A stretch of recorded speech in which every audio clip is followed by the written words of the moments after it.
Okay, 6 o'clock. We're unmuted now? Yep. Okay. Let's call this meeting to order pursuant Mass General Law, Chapter 38, Section 20. I hereby informing all attendees that a video and audio recording is being made. If anyone else wishes to record this meeting, they must let the chair know before doing so. First order of business, we have a whole slew of minutes. Mr. Chairman, Yes, sir. I've reviewed all 4 sets of minutes and I've made very, very minor suggestions to Brooke for corrections on, here and there, a missing quotation mark or a pronoun or something like that. None of them are substantive, so I move approval subject to minor corrections. Of all 4? Of all, there's something I think on each of them, yeah. Very minor things. Brooke, you've reviewed it also? Yeah, have an argument. Great. I can review them for you if you want to spend the time, but I don't think it's. I think it's necessary. No. You've seen them all. Good. Second by Dave. Any further discussion? Hearing none, go around the room. Conrad? Aye, on 3 of them. On the 79th, I was not here. So abstain on Abstained on 9. the 9th of December. Okay. Peg? Aye. Dave? Aye. Peter? Aye. Buck Donovan, aye. Doug? Yeah, so you were, So Peter, yep, both of you on for the 23rd, you were both not here, so Oh, so I shouldn't vote for you it. should not on the 23rd abstain, both of you abstain on the 20, I- one's for the I 23rd. would, all right, I abstain on the 23rd. Yeah. Correspondence. I'm important. What's that? The sign important. Oh, yeah. We do have a sign report in here. Want to do that? Peg, Brooke, maybe. I thought I saw it here.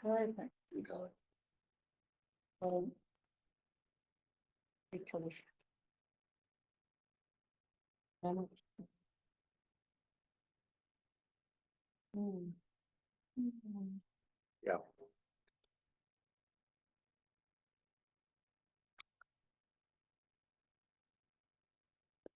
All right, put my copy. Yeah.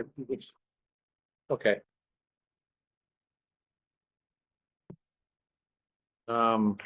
Oh. Look it, there's a familiar name there. I know. no. What is, deny? Did they deny it, Peg? What is it? It's been a long time. Are you talking about the shop in my house? Yes. Yeah. Does it say denied? No, we're kidding. Oh, with you. We're kidding with you. She told me she already got it. Come so on. I'm happy she's there. I'll reshoot. Maybe I should reshoot. No, we're not voting on it. Oh, we're not just voting on it. Just Okay. reviewing them. Oh, Brooke, could you help us out, I think, in this report and give us a synopsis of where and what these are? I mean, maybe that would help. She's, so the first one we see is Park Place at Okay. Peg's The building. new business in Peck's building. yes. Yep, And that has, oh, Just say a hanging 2 foot by 2 foot. yeah. There is a description, huh? yep. It's some kind of an herbs business, isn't it? Yeah, Peg? and she has all kinds of things in there. It's a lovely little place and she seems to have a very good following, so that's good. And then the one on 62 West Center. Now, what is that? The salon. And Jenny. Oh, and Jenny's. Oh, the- okay. The Replacing it. new, Okay. restaurant, yeah. Good. So is that with the new restaurant name also?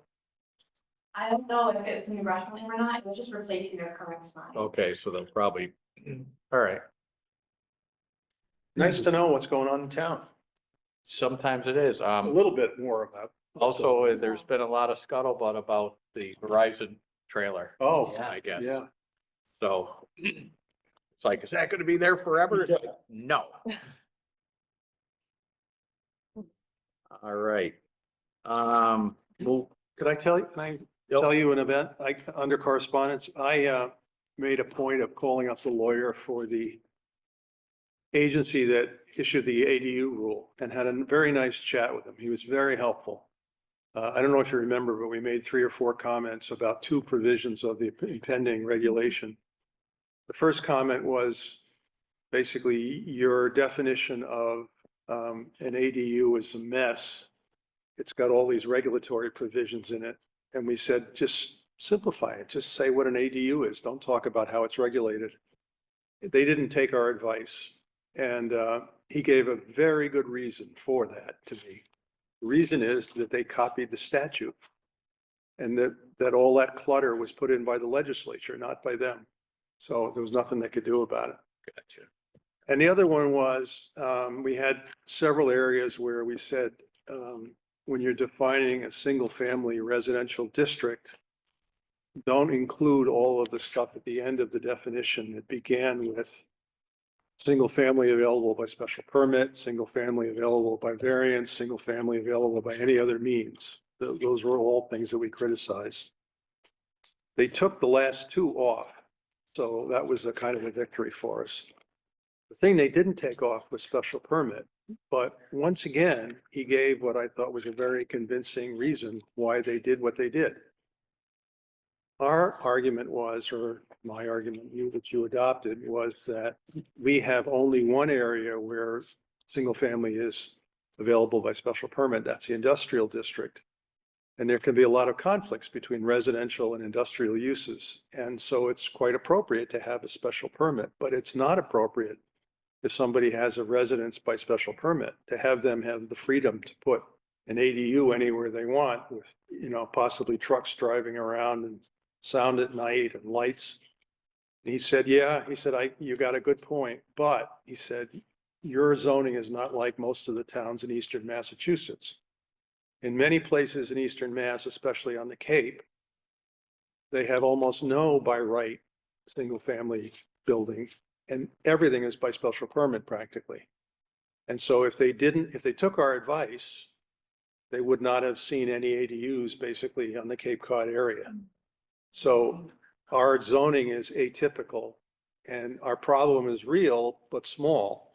But if they took our advice, they would have a much bigger problem. So I give the guy an A for, well, I'll give him a B because I had to call him 3 times before they answered the phone. But once I got to talk to him, it was very gratifying that somebody was really thinking about this and had taken our comments seriously. So it's a positive report overall. It usually is. I mean, it goes back to, like we said, the net or the web. You pull on this end, this little corner over here on something, and something over here moves, and it's a balance of all the zoning of what you disrupt here. And Mr. Chairman, I also want to report that I've inquired of Mr. Michael Charles about the status of the Price Chopper lot, and I'm waiting to decide whether I can get an answer from him that I can disclose. okay. I heard there was some resolution with the lawsuit, so they might be, they had. I don't want to be mysterious about this. He wrote to me a half an hour ago, but he didn't say I could say it at the meeting what the answer was. Okay. So I want to be cautious and not disclose it here. Okay. All right. Moving on, public comment.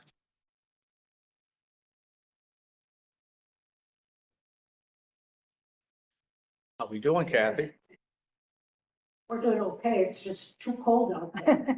Anyways, Kathy Howell, Youth Commission, But and to interrupt you, but when it's cold like this, the ice I freezes. know. It's much better. An ice skating rink works Okay. better when the ice is I frozen. know. However, this is what I'm saying about that ice rink.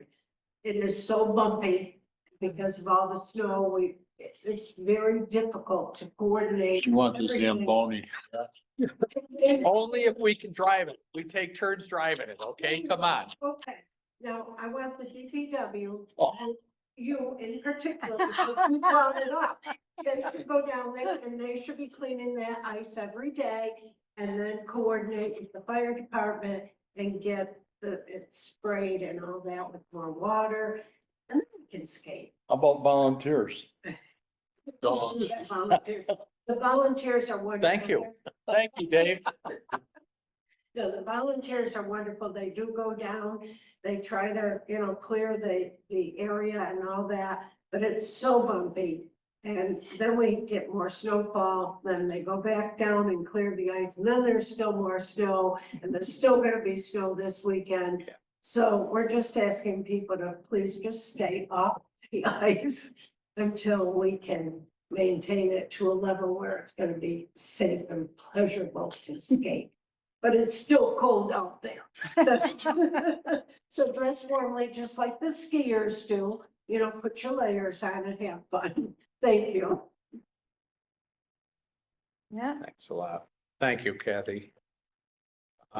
We have to wait till 6:30 for to continue the public hearing, special permit hearing, I should say.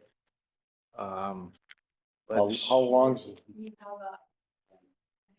Yep, Courtney? Oh, there she is. muted. Yeah. I gotta do that. Okay, Good evening. Can you hear me? I can. Thank you so much for allowing me to speak tonight. My name is Courtney Gilardi. If you're speaking about the cell tower, we have not come to that part of our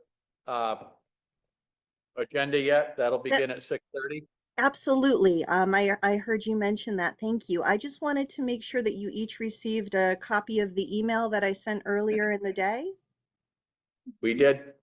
Wonderful. Thank you. I just wanted to make sure if I was saying open comments, I wasn't being redundant. So I'm glad you have it. Thank you. Okay, thank you.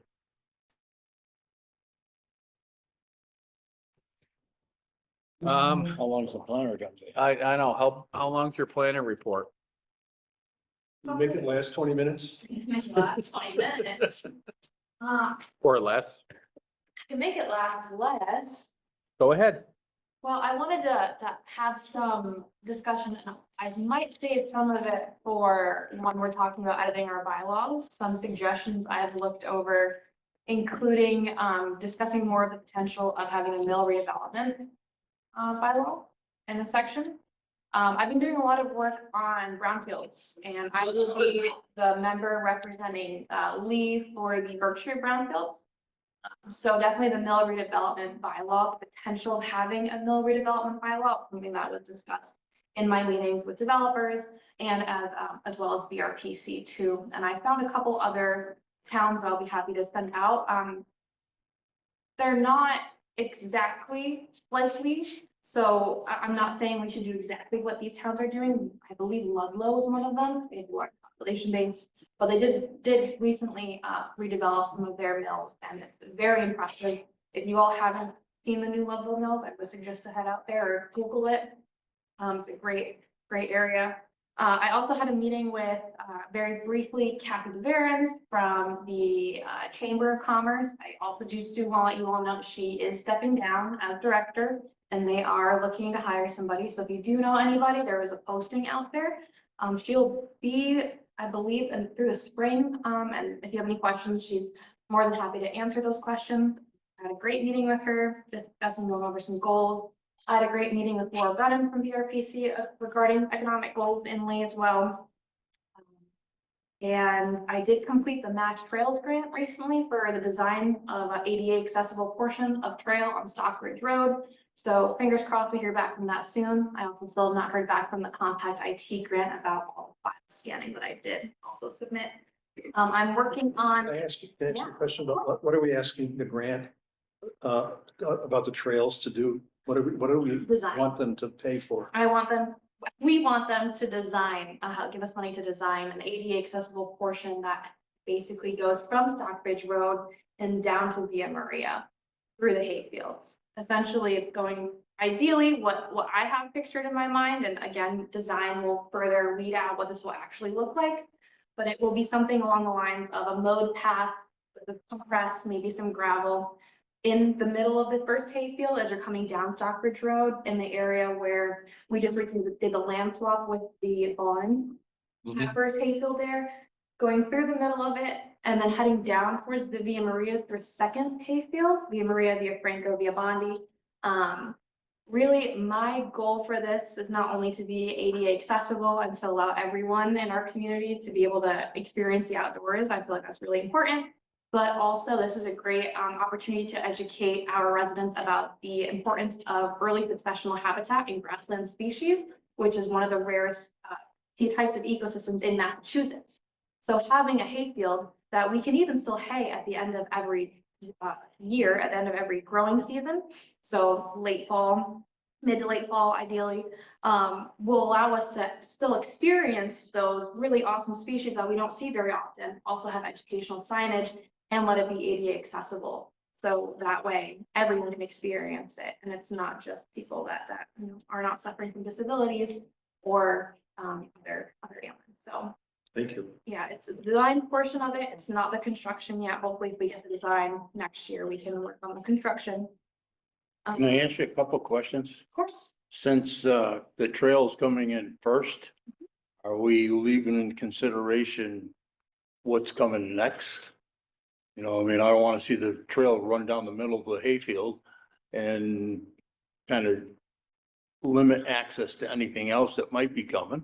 And the second thing is, have we checked with any farmers about haying these things? Because it's hard to get them. Mhm. And if we don't maintain the fields, they go back to brush and Yeah. So quickly. ideally, one of the areas that we actually have looked at to model this after is a place in where I'm from in Connecticut called Topsmead State Forest. They have a trail that goes right through a couple hayfields, and they still hay it consistently. Okay. They go out for bids as well, which was something I thought and kind of tossed out there, that we can still have people haying and using the hay as second cut, I believe it would be at that point in time, hay. And one of the trails would go through the middle. It would still leave enough portion on either side that it's plenty of section for them to hay. And it wouldn't be too narrow of a section where we couldn't really fit a piece of machinery in there very well. It's just taking out, again, I don't know specifics of how wide the trail, but specific, you know, probably this big trail out in the middle of it. The second field, which is going down towards the Marias, I would like to suggest to stay on the side and are in the edge habitat with the forest. That way the entire field can still be mowed besides one little strip. And the other hayfield, I don't have any plans. There's about 3 hayfields up there. I'm still, you know, if people do have recommendations, I'm hearing them out. There has been different talks about community gardens wanting a space up there, and that is something totally possible. But those are my ideas. So I still do want to keep, you know, farmers in the loop and let them hay it and put it out. We don't want to completely eliminate that. It's, like you said, very important to keep up that rotational cutting to make sure it doesn't turn back to brush. Okay. Well, it's hard to find them. That's the only thing I can tell you. Yeah. We have gentleman farmers. We don't have farmers. Yeah. Yeah. So to get somebody come in with the right equipment to take them, I mean, there's the previous person that had the field, you might want to talk to him. We are in conversations. Okay. Yeah, we're just still in the beginning of it. Again, if we get the design back and it's not feasible for us to have a trail through the middle, like, I'm not dead set on any of these ideas. So it's definitely, I do want to talk to him and see if he'd still be interested in it. Because again, I don't want to shut the space. But I said, we only have a couple farmers. I know. Even if you reach into the outside towns, Yeah. we don't have any big farms anymore. So to have somebody come to an agreement to maintain the fields, just cut them for hay, we better be looking now. Any Thank other you. questions? Yeah. Any other questions about that grant and that parcel? But just to continue on that discussion about what you would be doing with the property, it's 171 acres. I mean, the walkways would be nice. Mhm. Paying, I'm assuming would be a interim thing. And I know the RCA, PC, the planning group there, BRPC. they came Yep. into this discussions with us at one point on what we could do with 171 acres. And be it ball fields, be it, I don't know. A lot of things are under consideration and we Right. had I think the guy who was working for Kathy's group, when you were doing the With that four-letter thing, that Oh, what's it? OSRP? Yes. Yeah. Did you come to any conclusions about how that property should be used, or did you leave it up in the air still? No, Seth never gave any specific, he just said, well, this group said this group said that, and there's no Yeah, real conclusion as to how the land is going. But again, going back to Dave's idea, I mean, once you spend the money and put this path in, you don't want to, you want to make sure that doesn't interfere with any future thoughts on Yeah, what other. absolutely. And if I could speak to that, again, we haven't heard much, besides that entire brainstorming. The only group that's come up to us asking to have land up there to use was a community garden. And they want to maybe establish a larger community garden where you could actually have different parcels where you could garden for people that don't have any land, like in downtown. And then the idea besides connecting the Stockbridge Road neighborhood to the Vias and in Fairview, which part of it is allowing connections that way. You know, kids, for example, they want to go from one street to another, is a safe mode of transport that's not on the major roadways or going, you know, through Brook and getting lost. It's also connecting back into Long Cove. So Long Cove can't be turned into ADA accessible trails. It's just the topography is not right. There's a lot of wetlands in there. The trails are narrow. Existing conditions don't allow us to have that be ADA accessible. But we can actually make this path connect into Long Cove. So that way, instead of just the mile loop, I actually did it a couple weeks ago. And it would turn to like a 2.5, potentially 3-mile loop if we connect the Stockbridge Road property. So it not only allows an expansion of our existing trails in Long Cove, but also, like I said, it will end up being more of a town space than just this trail. But I also do want to stress that I want this to be used as an educational opportunity as well. And there'll be interpretive signage and different things. So it's not just going to be one, you know, trail, the signage, benches, you know, make it be more like you're actually, you can stop and you can appreciate and you can learn while you're there. And it's not doing something that just gets neglected and goes away. There's any thoughts with the integration of that new piece the town just acquired last year? Yeah. 25 acres, whatever it is. Yeah, that's But- a connecting Right, strip. it's contiguous with Yeah. Long Cove and this one. Yeah. So is there any thoughts on Yes. what's going to be done with that? Yes, last year, Chris and I did meet with, I believe they're Pinnacle Trail experts, and they are a group that actually does design and trail work. So hopefully, if we get this grant funding, we'll be going into a company like Pinnacle or something of the sort that we can talk to and actually have them really do work on the ADA accessible portion. And then, especially if we have other funding to connect it to, and work on getting a plan to connect it and integrate it into our own. So that whole park up there probably won't. It'll be open space and nature recreation versus possibly athletic fields or anything like that. Any other questions? About it. Cool. What else you got going? Let's see, I do want to talk to you all more about bylaws and our edits, but I think I'll hold off on that until we get. You're through. gonna be a part of it, so. Yeah. Yeah. Exactly. And meeting with Berkshire Hathaway soon. I'm gonna set up a time to meet with Spiritus and Jeff Cohen, John Baker, regarding the mills in town. Like I mentioned brownfields have been a big thing I've been learning, so gonna set up appointments to meet with them. They have one going and they still have a balance that they could use. And I think they were encouraged to get a hold of it before it disappears. So I did meet with Melissa for about an hour last week, to try to understand, you know, what we have, what we don't. She sent me all of the most recent updates and funding and letters that were sent about different testing that did occur at some of the mills. And then I also did reach out to UConn. UConn does, it's called TAB, and it's Targeted Assessment of Brownfields.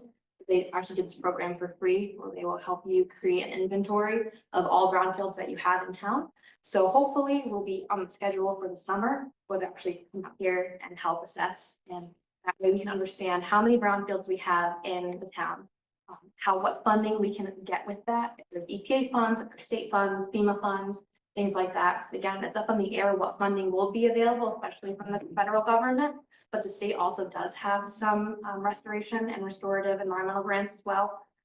So working on that too. What's the benefit of us doing that legwork versus the developer? how you attract getting a developer into town. We've already done the legwork. It'll be a lot easier for us to Okay. actually reach out to developers and say, we have these properties, we know, we've done some of the legwork and we know these properties, this is the history of the property, this is what it was used for, this is what it could need. And then also UConn does have a lot of current developing partners where they can actually help get us in with some developers that may want to come and, do some flips and start putting some money back into sites that otherwise we We- probably get. We have two. Is the Mountain Mill involved in this sorry. also? 4th Street? Yeah. Yes, Three. yes. Yeah, yeah. Forest Street, Columbia, Graylock. When they do this surveying of brownfields, are they doing soil testing for contaminants? It depends. That is a part of it. That's typically what, I believe if you look at EPA guidelines, that's more of the phase 2. The phase 1 is gathering background assessments. Sometimes you can see soil assessments as a phase 1. I've learned recently that the definitions on the state versus federal level are different.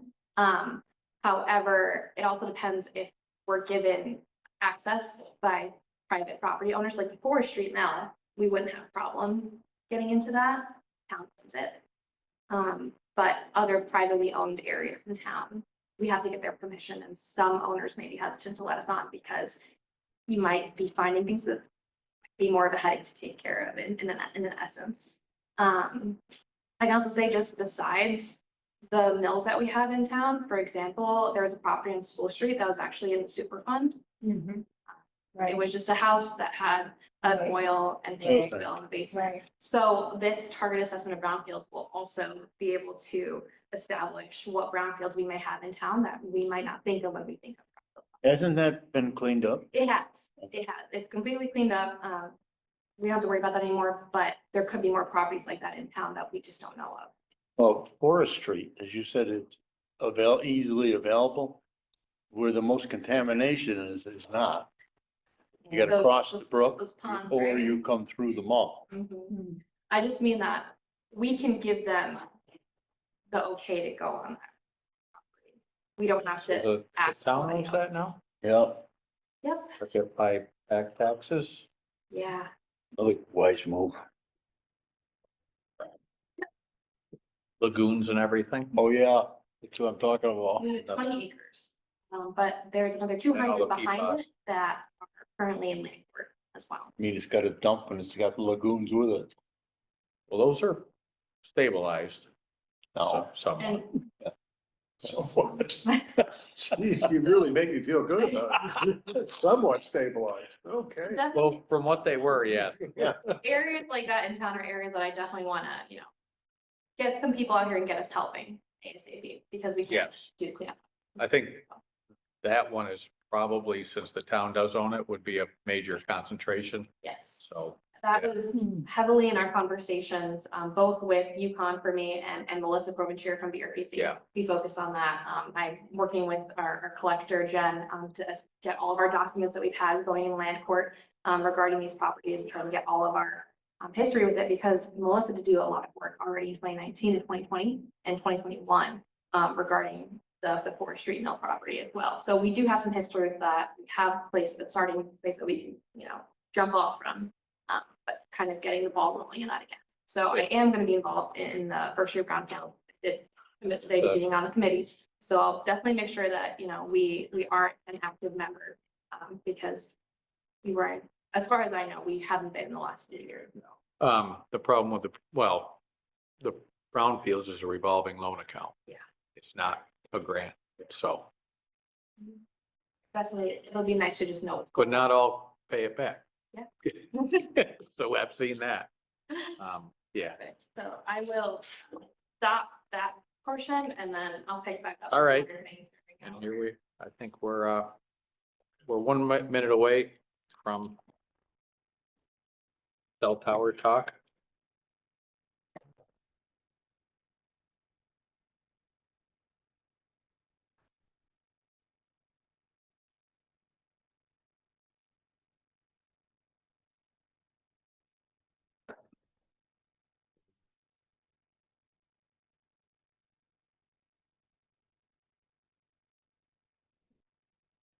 Moved my chair so I could see the video of the others, but there's no video of the others. Only Um, audio. Yeah, I think you're probably gonna want to move back because he'll start on this. He's probably got some more.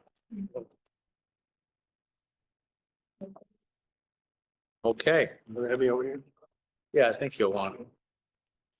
All right, at this point, I'd like to open up the special permit hearing that for Vertex Tower LLC off Beaver Dam Road is continued from our previous meeting. First off, we had the bond question we had going. We sent it off to our attorney, and I think Peter can, in a nutshell, Well, it's right there. just right here, he said, I would have the planning board ask them what good is a bond that can be terminated 30 days notice for any reason. So I interpret that as the They're, council did not approve the Yeah. form of the bond that was submitted with the application. but we've been through the bonds before, and unless they're like a construction, end date bond, they're really not. This is a really unusual bonding situation for that reason. Yeah, You're asking me to produce a bond for the length of the tower. We expect this tower to be there 30 to 50 years. So no one's going to write a bond for 30 to Correct. 50 years. So the way, and I'm going to be honest, we've never really exercised these bonds because we've been producing them for about 20 years, but none of the facilities I've been involved in have come down for that because they're not obsolete yet. The way I would interpret it is it's a condition of your zoning decision that I post a bond. If the bond gets terminated, it's a violation of the zoning. And one of the other requirements of zoning is that we take it down. So if the bond gets terminated, we have to reproduce it. And if we don't, we take it down. So so your zoning enforcement authority would be the reason how you would rectify that situation. I can't get a 30-year bond. And Yeah. every other bond you've gotten is for a performance bond for a subdivision road. yeah, that's different. 3 years. Yeah. And we, it's just and I'll also point out, I'm the only development in town that has to post a bond. I know. It's one of those words clauses that gets put in everything, and it just ends up in So this this is what, situation. we've given this to dozens of towns, and and that's really the only way we can deal with it. Mr. Chairman, my view of this is that if the bond could conceivably have any benefit to Lee, we should require it as in the amount that Mr. Parisi suggests. But I don't see that there's any possible benefit to Lee from it. So I'm prepared to vote without requiring a bond, to speak for myself. Just to be polite, Courtney, is your hand up? Or is that a cursor? Nay. Is that us? Oh, there you go. Hi, I do have Oh, open, I'm sorry. That was our cursor. It looked like your hand up. No. Just to let you know, we'll get to you after we've had our discussion, okay? thank you, Public comment, okay? thank you. Just for the record, are you a Lee resident? You're not, okay. Thank you. All right, we'll continue. We had series of questions for you to address, I believe. Should be in the. Yep.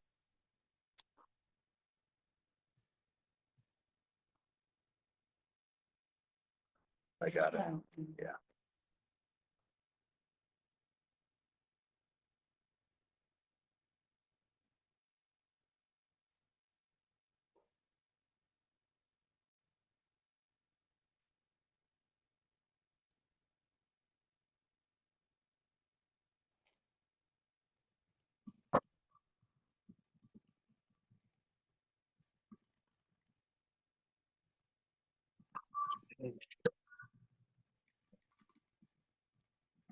At the request of the board, they had asked for draft findings.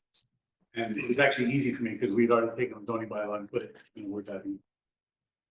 it's probably more inclusive than it needs to be, but I thought it'd be easier to give you everything and then pare it down rather than add stuff.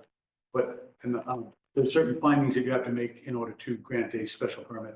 And there's certain conditions in the zoning bylaw that I think would be appropriate to, regurgitate. So those are probably the two most important things. Everything else is kind of, is in the bylaw. You probably think about it. Or, and everybody find the, Yeah, I reviewed this and I thought it was very thorough and I really appreciate Mr. Parisi doing the work, because if I had to make this as a verbal motion, I'd be here all night with you all, so. And I would have missed something, so. Because basically what he's done with the, meeting the criteria, he took each particular section, like 9.7A. There's the question, you addressed it. C with B and D and C, and we went right down the line. So it, I mean, that made that easy. And then we got to the 13.4. Although really not expanding on it, you're basically saying that under 9.7H, you are saying that you're meeting those particular aspects of 13.4. You know, sometimes we like to add to that, but on the other hand, his application, his presentation thus far, his exhibits, it's pretty much addressed those items. yeah, it looks, there, look through this. That helps us a lot. Quite a bit. I don't have any questions about the proposed findings. I don't know if other board members do. We'll go around, Dan? Conrad? I went through the whole thing. I'm fine. We addressed all our questions last week, again tonight. Really? You want me to find some stuff? All in good fun. No. Teasing my fellow board I members. think you can hear the backup along. Think it, Although, Peg, anything from you? I mean, we did get some communication. We're gonna get We're there. gonna get there. We're gonna Okay. get there. We're And just right talking now, about- I don't. I have no questions now. Dave Thank you. No, I'm good with it. and Peter, you've already voiced that you're, Good. I've read them all and I don't have any questions about the findings. I do think we need to talk about the last section, the conditions of use, specifically the lot, but we've already noted that we have to talk about that. yep. And myself, the explanations, section by section are good with me. And as you, in our packets, we have two letters. Very lengthy one from this, professor emeritus, Kent Chamberlain from New Hampshire. I'm not sure how he discovered us. No idea. You have to see a copy. is he a resident? No, it's just, it doesn't, no, he's He's not in the butter. not in a butter.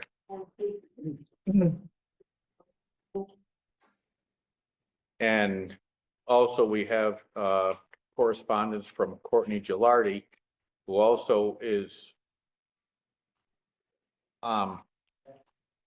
Courtney, you claim you're representing everyone on Beaver Dam Road, but I don't see any of their names on your correspondence. I'm not representing everyone on Beaver Dam Road. However, we do have many organizations here in Massachusetts, Massachusetts for Safe Technology, being one of them, Pittsfield Injured and Concerned Citizens Safe Cell 01240.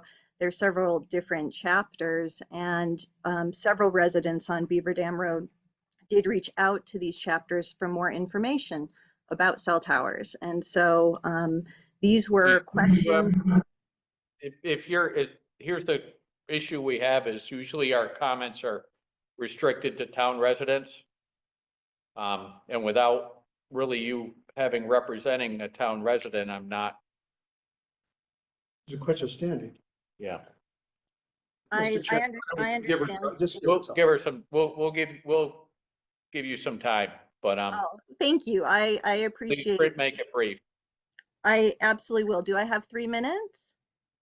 Yep, that sounds good.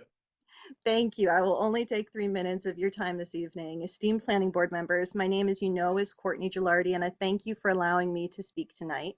And I thank you for entering the letter and questions that I sent earlier in the day into the record for this hearing.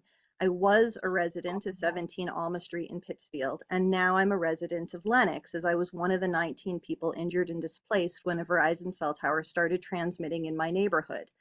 Just for reference, my home is outside of the 300-foot abutter radius. Learning about cell towers can be an enormous task, and that's why residents of Beaver Dam Road reached out to me, knowing that I had firsthand experience of somebody who has been personally affected. There are several local and national resources available to you to help answer your questions accurately and factually without industry bias. Massachusetts Safe Technology, Physicians for Safe Technology, Americans for Responsible Technology are all here to provide educational resources, just to name a few. Technology is vital, and each of these groups are not anti-technology or anti-cell tower. They're just pro-safe technology and pro-appropriate siting. There are externalities to siting cell towers that people need to know about in order to make informed decisions. Some of these decisions impact people's view shed, their Euclidean zoning, fire and fall zone safety, property devaluation, and yes, health. There are many questions that residents of Beaver Dam Road have, and they trust that the planning board will do their due diligence in asking these questions and obtaining the answers before making a recommendation to move forward on a cell tower. As you know, residents of Beaver Dam Road have reached out to me and members of the Safe Tech community with questions and concerns about a potential cell tower being located in a residential and conservation zone area.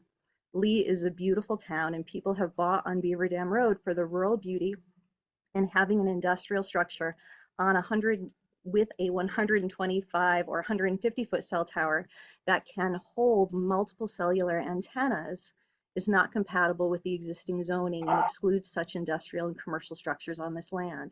Please ensure that public, both those within 300-foot abutters and those beyond, at least to the 1,640-foot mark, have the information they've requested, understanding the legitimate need, the exact gap in coverage, what insurance the tower company has in case of injury and harm, what are the ongoing municipal litigations regarding cell tower harms, because ours is still ongoing, and what other sites have been surveyed, and what documentation is there to show the exact gap of coverage and call logs, what is the exact need for this tower, and what is the exact documentation to show that this is the only spot it can be placed in.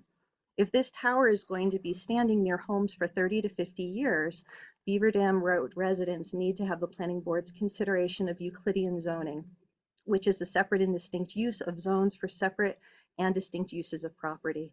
Thank you so much for listening, for allowing me to speak as a non-resident, and thank you for providing these answers to the good folks on the street. Thank you. Thank you, Courtney. A lot of information there. Mr. Chairman, Courtney is asking some questions that I think were covered quite completely at our earlier meeting.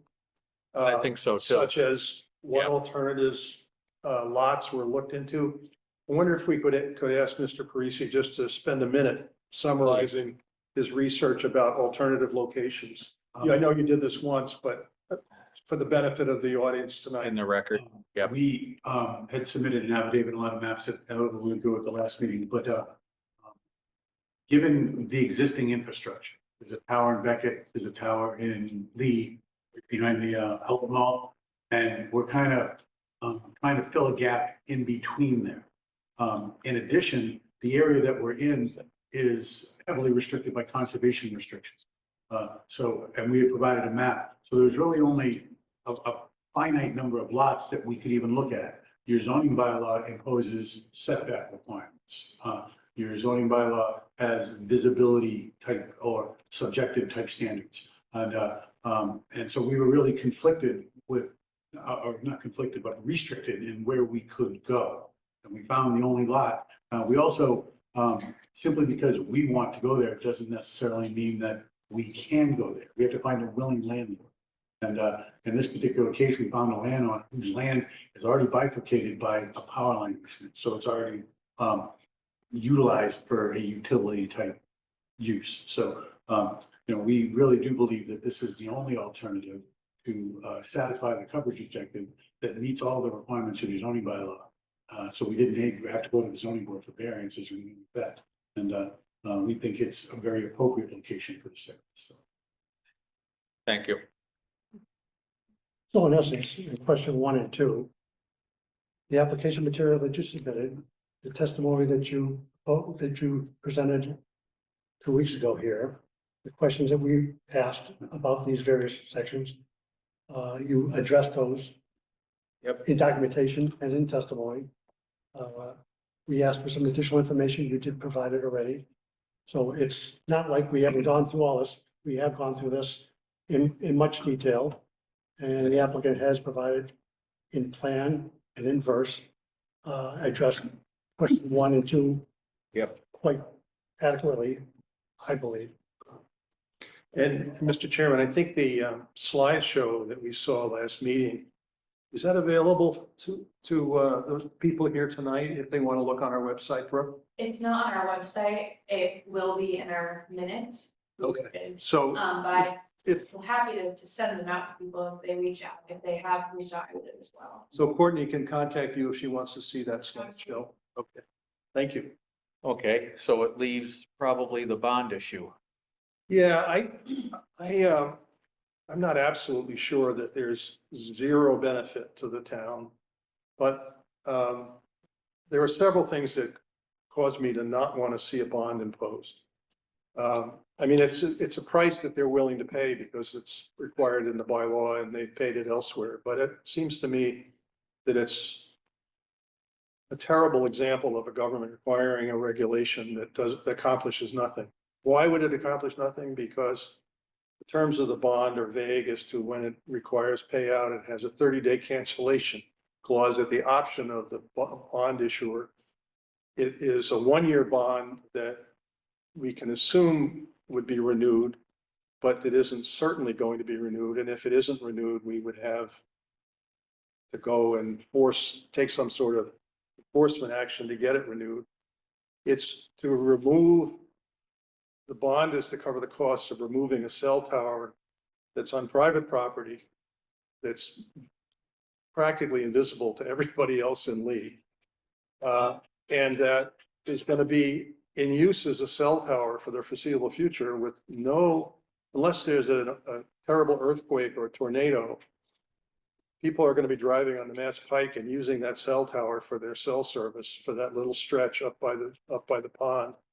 And they have every reason in the world to want to keep that cell tower standing and operating. And so I think the risk to the town of Lee is very small and the benefit of the bond is zero. So I'm going to move that we issue I'm not going to move yet because I want to talk about the New Hampshire letter first. But I'm going to, when we get to it, my current thinking is I would recommend that we waive the bond. Okay. Anyone else on that topic? But since you brought up the New Hampshire, the professor. Well, I'm just reading it now, and it's quite long. And the gentleman who wrote it seems very highly qualified.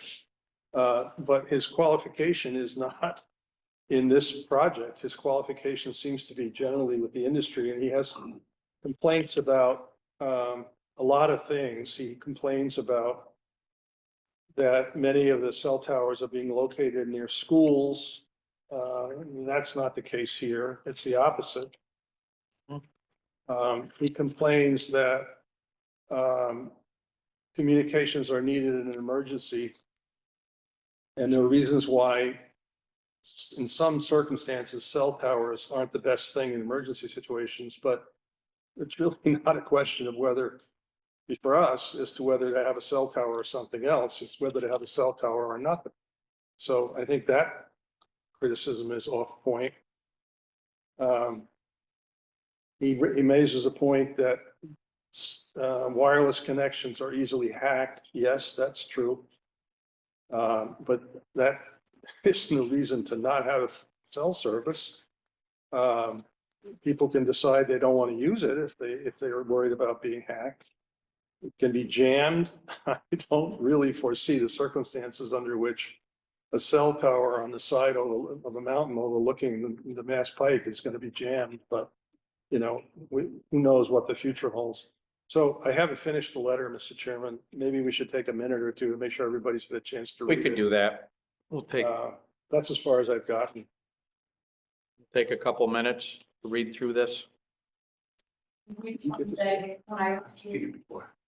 when I received this letter, I didn't have any other, there were no other attachments with it or communications Yeah. on this was the task, and I also did not receive any other feedback from any other.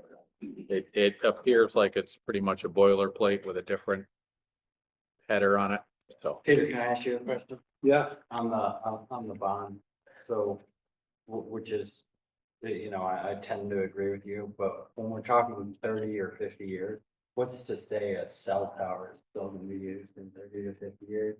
What if that becomes an eyesore? Where Yeah, someone's I like, mean, hey, take it down, and they're nowhere to be found?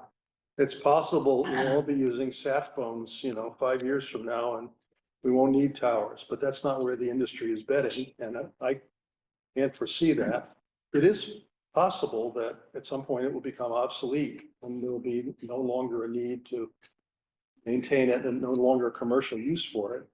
Could become neglected and it could become an eyesore, but it seems to me that the chances of that are extremely remote, but that's just my The assessment. problem with the bonds, and we've run it into it with other stuff, is they're just not enforceable. They have to be renewed every year, and it just doesn't, The ones that town get notice every year that the bond. not necessarily, that's, Well, they should be listed on there. Can we enforce these on private property? The bond No, issued it's through the on private town, Yeah. and it's a 1-year bond. yeah. And it is a mechanism to renew. So I kind of. But can be canceled anytime. It's form over substance. Someone put in a bylaw and then driving the bylaw. I don't know, I'm curious, when someone came into the retail store last week, did you guys require a bond? Hmm, Because retail is a industry as well. yeah. And so, and that's my joke, but, there's a lot of buildings that are being constructed in Lee that will be obsolete at some point. When people build a house, are they required to post a bond? Because some houses have become eyesores because they've been neglected, so So has any town asked you to work around sometime with bonds, or you get a bank certified check and put it in that account? Purchasing the bond? we've been asked that, and we don't want to do that because that's like tying up money for 30 years, for something that may or may not happen. Like I said, people do that sometimes in the context of a performance bond for a road, because it's a 3-year finance thing. This is, this might go on forever. We might rebuild, construction, enhance it. The technology might go on forever. So it's just something that, everyone talks about, but no one's really thought about to figure out how it resolves itself in time. And we would, strongly contest that only because, a bond cost me $1, $30,000 is a lot more than $1. It's like, it's just too much money for something. Period. And we could be building for cell sites and. But right. Oh, I'm on. Mr. Chairman, I don't know, I just buzz through this real quickly here. but Yep. It really comes down to the second paragraph from the end. With this in mind, I would highly recommend that you do not approve the proposed cell tower at Beaver Dam Road, that you familiarize yourself with and utilize other appropriate placement and engineering options that will not allow placement of cellular infrastructure in very close proximity to your residential and school areas. I would submit that we did familiarize ourselves. We took Yeah. great pains to review the plans, the applications, the gap coverage, the frequency information, to the extent that we as a planning board can do this without going past what the FCC legislates, we have no control over. So I mean, I don't want to be flip here, but we did familiarize ourselves. Yeah. With the engineering features, we came up with a lot of questions. The applicant has addressed it. again, in verse and in plan. I think If we had told him to come back with a better plan that was farther from schools and residences, he would have come back with exactly the site. I don't think there is. I mean, it's as far as you can As get. far as you can get out there, so. Unless you go to another town. Yeah, Yeah. it's right on the edge of It town. is on the edge of another town. so. well, that's my Right. point. I think Yeah. So I think all discussion, there's 3 things we have to do. First, the site plan. Waive all So, yeah, requirements, approve the site plan. Yep. Then get into the special permit with the findings. so my first motion, Mr. Chairman, would be to find that the site plan is sufficient for review and that anything that's missing from the site plan is waived. Is there a second? Motion? I'll Sure. Okay. Yeah. David, or whoever. Do you want it? Sure. Peg seconds. Any further discussion? Hearing none. Conrad? I, Peg? Aye. Dave? Aye. Peter? Aye. Buck Donovan, aye. Mr. Chairman, my second motion is to approve the site plan as submitted. Okay, second. Second. Dave seconds. Conrad? I, Peg? Aye. Dave? Aye. Peter? Buck Donovan, aye. And Mr. Chairman, that refers to the site plan that we reviewed at the prior meeting, which I don't have the date in front of me right now.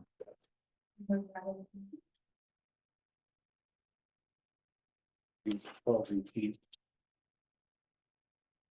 want to reference the plan? Yep. So the board's with the cell towers. As revised to 12/18/24. So could the minutes show that the plan that the site plan we approved was revised date of 12/18/24? Okay. Thank you. Mr. Chairman, I move that the board adopt the findings submitted by the applicant in their entirety and grant the special permit with the conditions of use listed in that document, with the exception of the first paragraph, which requires a bond. So my motion would be to grant the special permit, make the findings as submitted, and impose all conditions of use except the first one relating to the bond. Peg seconds. Any further discussion? Hearing none. Go down around the room. Conrad? I, Peg? Aye. Dave? Aye. Peter? Aye. Buck Donovan, aye. And Brooke, you'll get the pages of findings there. That'll suffice our 5 findings. You've got them electronically already? Yep. Okay. Beautiful. All right. And so there's a process, Mr. Parisi, I'm sure you know this, the process for allowing for appeal periods and delaying construction until appeal periods are closed and filing special permits in the town, in the county land records. Thank you. That's what we've done, 2 days. And I didn't get a copy from Brooke. Yeah. Record it. And you can email him so they can. No. My brother's daughter. What's going on? I have no idea. They have that kind of video down. Oh, they can really see it. Thank you very much. Okay. Good luck. Thank you. Okay, thank you. All right. Mr. Chairman? Yes, sir. Yeah, thank you. Before you go on, perhaps while the attorney's still there, does the board, just a question to the board, do you require that the applicant bring proof of registry once it's registered for your records?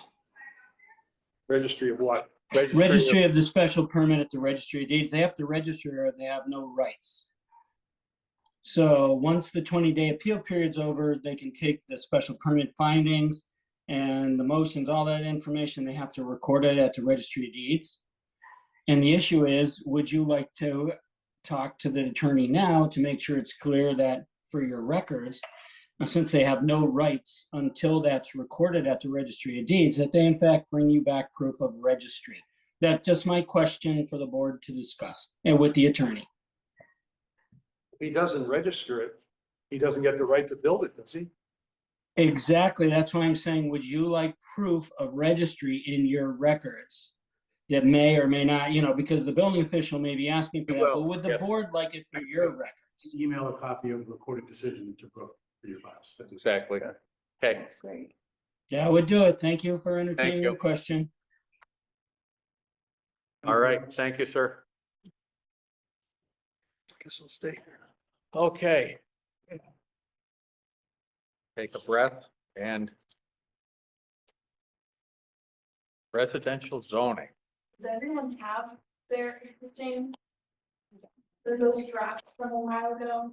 Is this, If not, I can run very quickly. Peter, is this the one I we're printed one for myself today, but thinking of with the table on the front? it's got a date of, table on the front, January 25th, I think. Was the email date. I have an email here and I have the bylaw itself here. Does anybody need a copy of either? Both? The January. I need a copy of that. He needs a I copy. got I have January 7th. Right, so how many need this? I do. Dave does. Dan does, two copies of that book. And how many need the cover memo? I'll take the cover memo. Two memos. So I'll just maybe, I'll be right I don't know, you can hear an extra copy point. no, Yeah. here it is. Oh, okay. I was just asking comment about it. Yeah, For contract is two weapons. how I missed that. Like, Here, I'll send you we're, You'll come down there. I don't have an email on. Beckett Road by Belden Tavern, Mhm. so by the kennel, Yeah. on the same side as the kennel. Got no idea. Either. The only thing I could think of was transformer based. Boost power. No, I That don't know. usually takes. So just quick, Peter, looking at this, so we're going to basically one. The overall sort of big structure of this is that, I mean, we're trying to mainly loosen up multifamily housing, right? And Mhm. remove a lot of the restrictions that were on it previously, but that's in the middle of the document. What we also decided was, with some encouragement from me, I think we all decided that the table 1 and table 2 in the existing bylaw was hard to implement. That it had footnotes that were really important, that shouldn't be footnotes that are sometimes overlooked. And that you have to flip back and forth too much in the bylaw to make it, to implement it properly. And it's very confusing for us and must be astonishingly confusing for the public. So my goal was to take table 1 and table 2 and move them into the bylaw text itself in the appropriate place. And the place for table 1, I thought, was section 5.1, which is titled Dimensional Requirements. And is that the first number that Yeah, you're seeing? yeah. So that's the first table, and that's the replacement for table 1, but there's a lot of stuff that's been added, deleted, and changed, which I can discuss as soon as I get my memo back. And then table 2 was a separate table of very similar kinds of requirements, with so much stuff added, but only for multifamily housing. And in the draft that you have, it's about page 3 or 4, I think. You'll see that there's another similar table that has, setbacks and frontage requirements and acreages and stuff. And that would be for multifamily housing. And so I've made a lot of suggested changes here. I've reduced a lot of distances, but I've tried to do it in a modest way that's not radical. And I think one of the questions I had when I got all done was, do we really need 2 tables? That's what I'm, Why what is multifamily so fundamentally different from 2-family housing that should take up a whole other page in the bylaw? Well, let's keep that question in mind as we go, because I can simplify it a lot more, I think, if we combine those 2. I mean, the big difference used to be the setbacks. So since we have eliminated that, I don't see reason for two. And that would simplify the big question we're having with AD. Well, ADUs is a whole nother thing will be, Yeah, ADUs is gonna be a rodeo, isn't it? Yeah. sort of. I don't think that, I don't think we're that far off on our Here are bylaw. your originals. No, I mean, when ADUs really get rolling, they're gonna be in places where we're not thinking, Maybe. yeah. Let's see the memo. Now, for the multifamily, would you be? Gordon, while we're handing out papers, do you want to say anything initially? We were gonna talk and we didn't get to do it. No, at this moment, no, I'm just listening, but no, I did review it. Brooke was kind enough to give me one of your drafts. I think it was the most recent one, and I don't have any questions yet. I'm just waiting to see where the board's gonna go with it, but thank you for asking. Okay, Does the board mind if I pull up a seat? Pull up a seat, please. And also I don't know if you guys have heard, but there's gonna be a special town meeting in March. Okay, so for what? So, a lot of whatever stuff. we want, whatever we can get ready for them. That's next month. Yes. Yeah. Oh, So if we can get something ready for them, would really ease the load on the main town meeting. well, that'd be great if we can do it. Yeah, I'm up for it. Yeah. Huh? Said ease. Why we have it? Oh, it's gonna, the LYA stuff. There's, excuse me, Mr. Chairman, there's a number of different land articles. And as in the LYA isn't the only one. There's two Okay. other land articles at least that to expedite it would be good and not wait until May. So we're trying to take things that are relatively non-controversial, relatively. So, and also, it's probably going to be a long meeting in May. So this March, and the date was March 20th is what we're shooting for.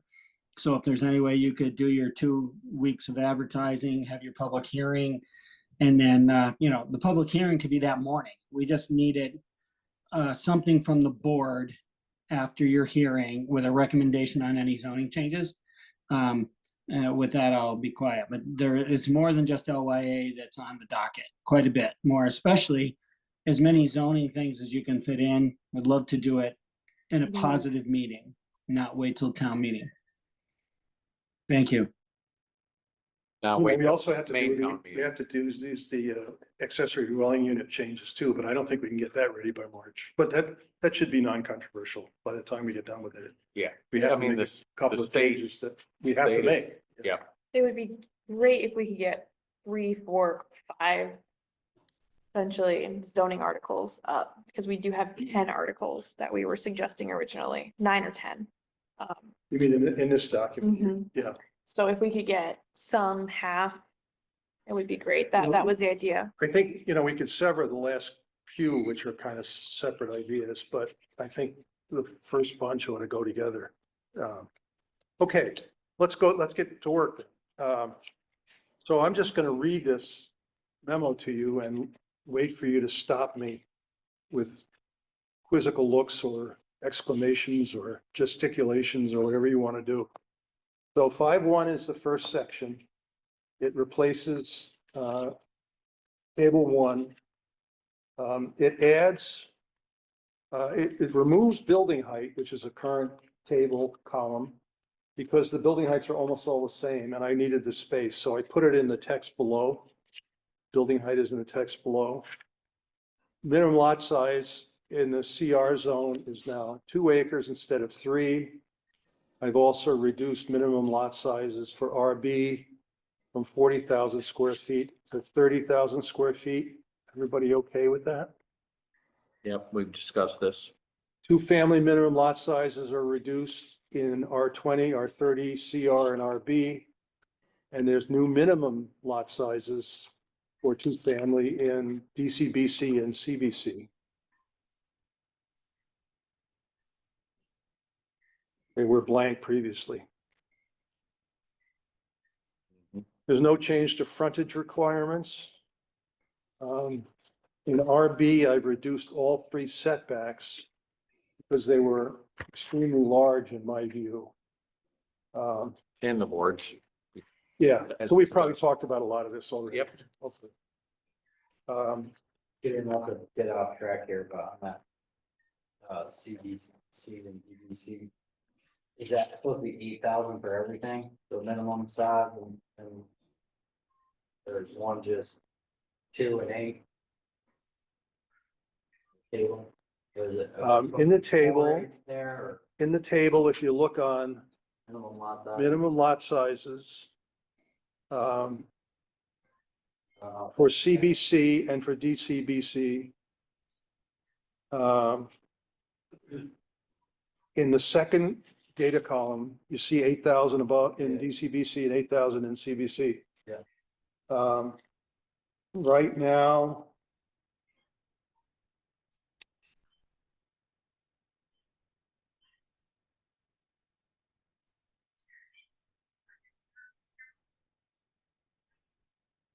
those are blanks in the table. There's 4 blanks, so should that be 4 8,000s? Or am I looking? at- No, only, there's 4 blanks if you look, well, in the table, you mean in the current table? This one that This- was just printed out. There's 3 blanks in the current table. 2,000, 8,000, 9,000. That typo? I'm sorry, I'm not following, Dan. Where's the blanks in the proposed table? How's it going on? Right here. Right here. Are all Two- 4 of these supposed to be 8? No, I don't think so. DCBC right now, the minimum lot size is 2,000. Yep. Now, I don't know if 8,000 is the right number to be next to that in the two-family number. There is no number in that I mean, it in would that table be, now. That may be higher than you want. We're inventing a number here. but in multi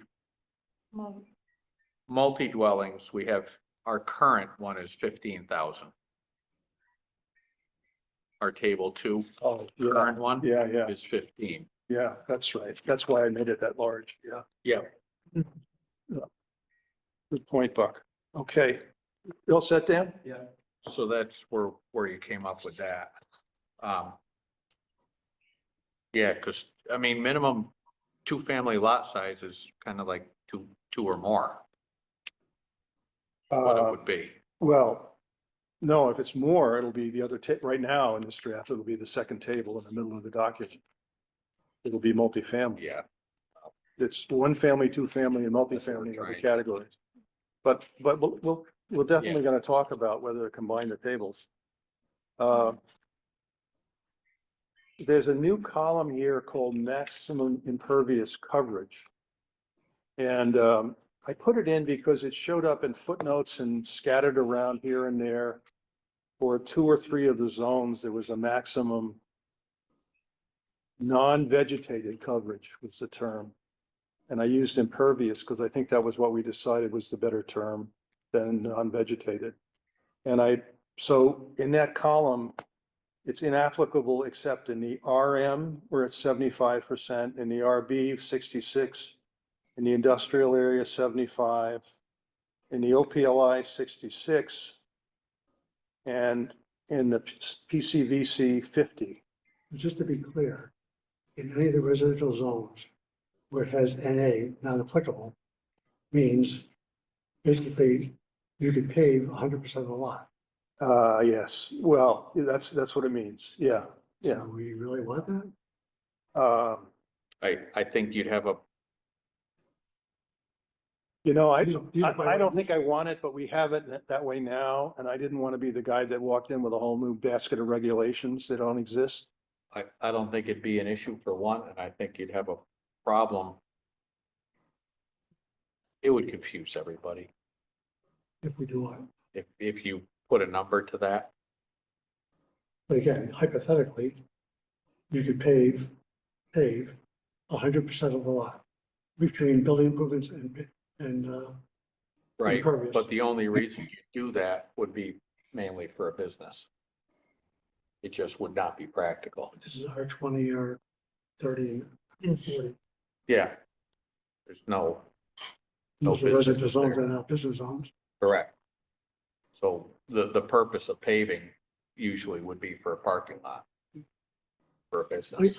I guess I'm just going hypothetical. Yeah, hypothetically, you want to spend 200,000, $500,000 to pave your entire lot, I suppose you could, Yeah. just to Put give pavers a in. middle finger to the zoning, I get, Yeah, yeah. there's one per. Nope. So someone might do that. It's possible, but It's it's been possible. 50 years and nobody's done it. No, I know. Yeah. Look, if we're comfortable, it's Is fine. it possible? Yes. Probable? No. Okay. Is how I think we're looking at that. I think I may have put in one or two new ones here, in the, I don't remember which ones. Frankly, I was fine with all of it. Yeah, Except, except the except where NA. somebody could build a house and pave the whole damn thing. I knew a lady who did that once, a lady from Long Island who moved to Maine and bought a prefab house and paved the whole lot, yeah. Mr. Chairman? Like her place on go Long ahead. Island. Yeah, just a question, which zones are 100% or where your restrictions not applicable? So, All the residential zones. All, not just R20, I heard R20, R30, but I Yeah. didn't know if that was the same as R4 and CR. Dan CR, yep. Yeah. So basically, this Yeah, restriction is the business. So yes, Yeah. theoretically you could, but the only reason you would do that would be for a business. Yeah, go ahead. I think that's crazy to have it be 100% potential, but that's, the whole issue of zoning is to keep open space and reduce heat, keep it green. So it just seems kind of ridiculous to even have it as a potential. I could see, well, what's your smallest lots in R20? What's that? 30,000, it got changed to 30? No, it's 20. Still 20, so that's just It'd be reduced. barely less than half an acre. Just barely. and you've got side yard and rear yard setbacks, Gordon, so you can't But you can pave those. You could pave it. Oh, that's true. So, maybe I'll reserve comment, but I think that's kind of crazy. Do we Even want to if we put said- 90s in? It's always been that way. Yeah, By the way. I know, Buck. I Yeah. know, Yeah. So no, I guess I was hoping we would address that rather than just push it along, but go ahead. I'll just keep Want to listening. put 90 in? Yeah, I'll just keep listening. Well, 65% impervious, that leaves you 35% green. you got, in DCBC, you're already allowing 90% of the lot to be covered with the building. Yeah, that's more of a downtown. Yeah, Mhm. so you want, what would that be? What number would that be then? Over in the right column? You mean for DCB? Yeah. No, I think that could be 100%. Oh, Yeah. okay, so you're just talking about the residential numbers. Oh, yeah, yeah. Okay, Yeah, well, so, the R20, the R30, R40A, and the CR. so there's 4 of these NAs in the top right. Are we voting to prefer that we put in a number of, 65%, as an example. I've got 66 in the others, so I'll use that if that's all right with you. Just one, Well, or change them all to 65. leave it to me to come up with a hypothetical. So if you have.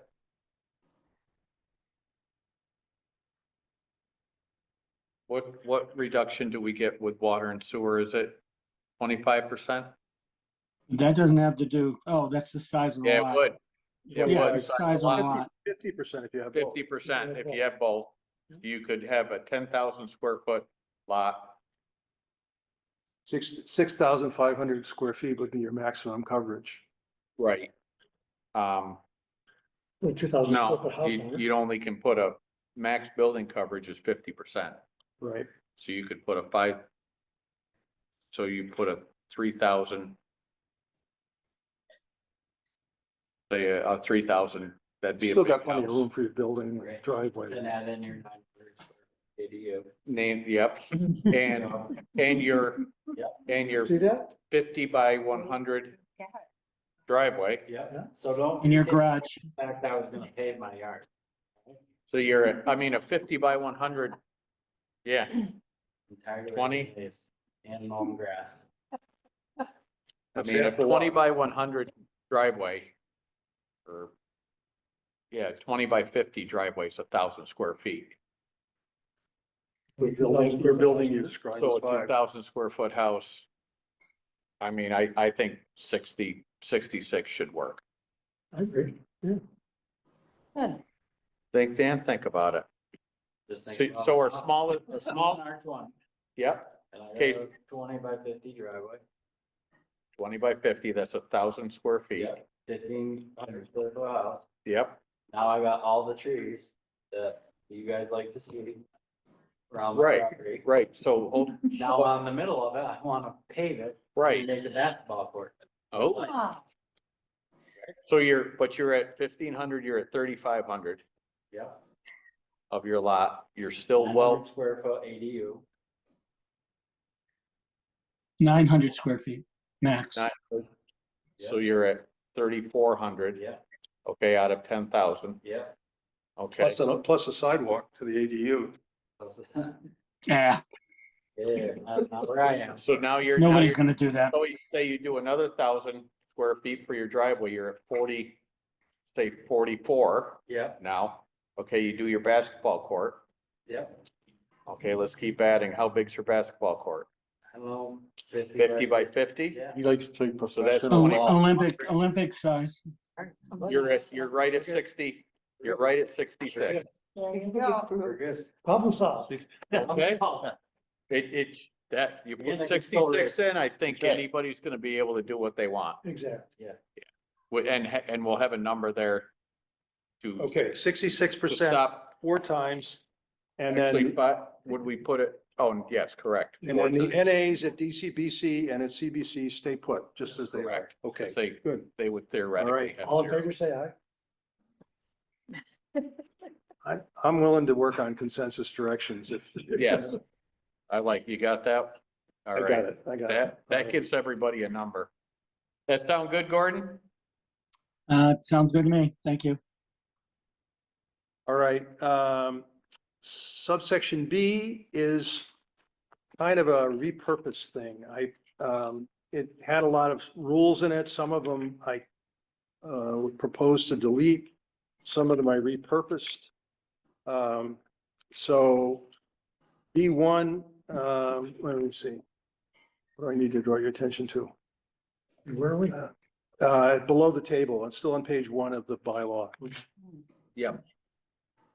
Okay. You struck a phrase. I said, I think in B1, I just added, provided for accessory buildings and accessory dwelling units. But that's not really a change of purpose. First change of purpose is in paragraph 4 over on page 2. It previously or currently says it will be understood, I don't know by whom, that no lot will be considered adequate until it is first ascertained by the Board of Health through its proper agent by percolation tests, et cetera, that proper drainage and sewage disposal can be installed and maintained. I think that's obsolete now, that we have state regulations about water and sewer, isn't it? Title 5. Title V, yeah. That Title V is in effect whether we say so or not, right? Right. So we don't need to say anything, I thought, here. And I reuse to say in all zones where a lot is serviced by both town water and sewer, the minimum lot sizes are reduced by 50. That's all from a footnote that was currently in table 1. Paragraph 5 says there's no height maximums in the industrial districts. However, these heights will be decided by the administrators of this chapter after consultation with the parties concerned. I have no idea how that would ever be enforced, but Maybe like the fire department? with the Mr. Chairman, Go ahead. the building heights, if you have unlimited ability, that would all be controlled by the state building code, so you don't have to worry about consultation. That's already in the state regulation. Say again, Gordon? Yeah, if you're looking at the potential in industrial to have unlimited height, and that's what your discussion is? Well, that's what the These- current Yeah, bylaw talks exactly. about. No, I get that. Ultimate height is controlled by the state building code. It has nothing to do with whether the fire chief agrees or not. So if you want to leave it as unlimited, it's all controlled by, during plan review, the building official, fire official, they all can chime in. but it's based on the construction materials, it's called construction type and use group. So that's all controlled under the state's building code. If you want to leave it as the potential to be unlimited. So it used to say, oh, you have to have the fire department to, nope, that's all obsolete, and it doesn't matter what the fire chief says. It just matters what the building code requires as sprinkler and water flow. So we cross it all out and say it's controlled by the building code. Or just say the potential is unlimited height in the industrial area. Everything else gets taken care of through a construction permit application. Okay, let me show you what I did say, and then we'll get back Sure. to it at the end, because we do talk about the I zone at the end of what I wrote. Yep. So what I did say is, in all zones, building height shall not exceed 35 feet or 2.5 stories. That's, that I Can we think, pause? Can we pause on that? yeah, What the hell's a half story in your bylaw? Find the definition. I don't know. That's what it says now. There isn't one. Should Yeah, we that's just obsolete get language rid of from, that then? that's How about just obsolete language 35 from, feet? I'm waiting, sorry. How about just 35 feet and forget the Um, story part? But what you might want to do to bring yourself into sort of is just say 35 feet or 3 stories. I mean, the 2.5 story thing is ridiculous. You know, it's Everybody just, okay? there's, unless you're going to put a definition for how to calculate a half story, it just doesn't make sense. Everybody's already agreed with you, Gordon. Oh, yeah, I'm We not already trying know to argue. I'm everybody's just saying nodding. it doesn't make sense. Okay, it's 3 now. Nevertheless, in the DCBC, CBC, or OPLI zones, structures may extend to any height approved by the special permit granting authority, but not exceeding 50 feet and 4 stories. Okay. Yeah, you have to do, Would you say, Peg? no. That's okay. Yeah. In the I zone, structures may extend to any height approved by a special permit granting authority.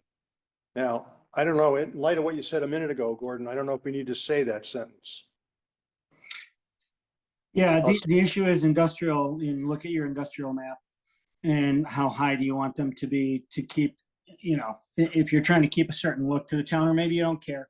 But yeah, the building code will dictate based on materials and water flow availability and fire protection design as far as what the height of that building can be. But I can't imagine anything in the current industrial zone. Well, I mean, I guess the special permit board could say you can be 11 stories tall, and then they can't do it if they can't meet all the requirements in the building code. You know, so. So what do you say, board? Leave this sentence in or take it out? Should we have? Oh, man. Say it again, Peter, if you would. Yep. In the I zone, structures may extend to any height approved by a special permit granting authority. I guess you could leave it because, well, this is land use. So land use wise, they can go any height they want. Building code will dictate what reality is based on the materials and the use. So I guess I wouldn't object to that language. Because if they can't meet the construction materials and the use to fit in that building, then I don't care what the land use says, they can't do it. Okay. All right, for now it stays in. Yeah. Paragraph 6 is repurposed. It's previously and currently says an existing lot or parcel of land having an area of frontage lesser amount than are required by this table, meaning the table at the end of the bylaw, may be considered as coming within the area and frontage requirements of this section if it complies with the provision of MGL 40A Section 6 as amended. Right. Whatever that was, I've already forgotten. That's pre-existing non-conforming structures. Oh, yeah. Okay. So does that say anything that we need to say? If there's a law that says pre-existing non-conforming structures need to follow these procedures and have these entitlements, why do we need to say anything here in paragraph 6 about that? So I thought we didn't. So I propose to strike it. I would suggest you keep it in because it gives the reader of the bylaws and municipal attorneys the heads up that that should also send you to the pre-existing non-conforming section in our bylaw, which spells out what information is needed by the special permit granting authority and all that kind of stuff, should they choose to change it. And one comment I had at the very beginning, at one point, there was some language about hereafter constructed that you wanted to strike out. Like all the requirements in buildings hereafter constructed meet the requirements of this table or whatever. You did something right at the beginning. I don't remember saying that. Where does it say? It is. You had lines to it. Do not get rid of that language. Because if you say all buildings, you're implying that that also has to do with all existing buildings. And I think Can we have a citation first so that I can read what we're talking about? I don't have it in front of me and I apologize. Buck, do you have it? Yeah, I do. It's right up front in right the in the document I beginning. had. Paragraph A. Oh, Right in the beginning, oh. hereafter erected shall be located on lot. Don't get rid of that language. So what is 'Cause, here? yeah. What is hereafter? After what, Gordon? Oh, hereafter the adoption of the bylaw. This modified adoption, whatever you adopt right now is going forward. So anything that's pre-existing non-conforming does not have to meet the requirements of those dimensional requirements unless they go through a special permit, where the special permit granting authority can utilize restrictions or whatever. But I don't know, I guess I'm just worried that somebody's going to imply that, gee, I have a pre-existing non-conforming and now I have to meet all these requirements. And the issue is, no, you don't. You don't have to meet those. Okay, I'm confused about whether we're talking about one thing or two things. Okay. In the A section, it says, current bylaw says no building or structure hereafter erected shall be located on a lot having less than the minimum requirements set forth in the following table. So Yeah, I think that what should Gordon's stay. saying, if you take out the hereafter erected, Yeah, if somebody has a non-conforming lot, they will think that they're cannot do anything. That there's no option, that they are not able to do anything. so how does, we're adding the words hereafter to No, no. fix that problem? Because what I maintain is It that just with and without those allows- words, the sentence says the same It thing. allows the reader to have hope and to inquire. It allows this reader to say, when was these guys speaking about hereafter? What, The hereafter, the hereafter what? Sunday. Hereafter. Then put hereafter the 2025? adoption of this bylaw if you want, or the adoption date of this bylaw. I give up. All right, I I'll think put you it need back a in. starting point. I don't think it makes any sense, but I give up. I just want to keep going. All right. So you want to maintain the reference to section 6, Gordon? Oh, yeah, And for that's pre-existing so that non-conforming. people who don't read the whole bylaw get to know that there's something wandering around out there that has to do with non-conforming lots. Yeah. Sure. Okay. But aren't there a lot of things that people might overlook in this bylaw if they don't read the whole? thing? Absolutely. Absolutely. So why is But this the one that needs to be referenced here? It's the one that is most problematic for any zoning bylaw. Is look at the town and think, how many empty lots do you really think you have where it's hereafter constructed? There aren't that many. Most all the lots, many of the lots are built out. Most of them predate the original zoning bylaw in 1972. They're on undersized lots, no frontage, not enough frontage, all this. They don't meet your table requirements. And so there needs to be something that says, okay, if you pre-exist this bylaw, the enactment, then there's another option here. Go to, based on That's 48, now- section 6, We agree that that's already in the bylaw in section 6.1 somewhere. and in the state law in section 48, section 6. Yep. But you want to just tell them about it here. Okay. It's just a reminder. That's all I was Alright. thinking. But if you don't So- think a reminder is necessary, don't put it in. Well, I don't think it's necessary, but I think the people around the table do. So I'm gonna yield on this. The language that I was gonna add to 6 and now will become 7, I suppose, or somewhere else. It's these words, where a lot is located on the outside of a curved street with a radius of 300 feet or less, the required lot frontage is reduced by 20%. And that's in a footnote to table 1. Take it out of. Sorry. No, I'm not saying anything. My daughter's in another meeting in another room. Sorry, I'll lower my volume. All right, so the next change is in paragraph 9. Paragraph 9 currently says if a building which is to be used for industry is to be built adjacent to a residence or a lot located in a residential area. My parenthesis, forget all of the above and for all that follows, here's the rules. Front and side yard dimensions will be a minimum of 50 feet and the first 20 feet made up of lawn, shrubbery, and evergreen trees to form a continuous natural screen. The same will apply to the rear yard dimensions when it is adjacent to residential or lot in a residential district. Any part of the residence or residential area is being used as a business, a side or rear dimensions necessary for the above mentioned building will be not less than 15 feet. So when I read that, I thought, oh my God, we have side and rear yard requirements for single family buildings or multifamily buildings. And now we have a special side yard requirement for cases where there's a residence and a business adjacent to each other in different districts. Do we really need all these regulations? And I didn't think we did. What do you think? We're already, we already have the buffer clause somewhere in here, right? Well, Buffer area. the buffer, So I mean, the I mean, building setbacks. these come out during site plans and special permits anyway. All these requirements, I mean, they get imposed. they get imposed. Yeah. If there's an issue. Yeah. Yeah, I just thought it was, it's just a personal judgment, I admit, but it seemed like vast overregulation.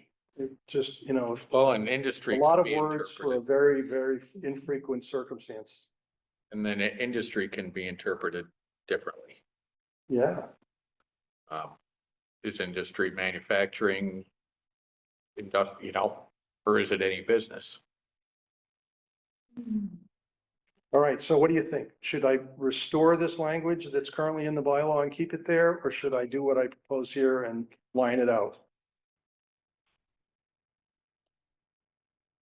I think it could go away. Anybody disagree?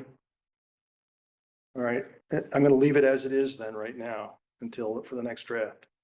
The new language in 9 is in the OPLI zone, minimum lot size for an office park is 10 acres with a minimum of 2 acres for individual lots. I think that's implied somewhere in the footnote to the table. But it's a special problem in the OPLI zone because you've got a minimum lot size for the OPLI park. And then you've got minimum lot sizes for the lots in the OPLI park.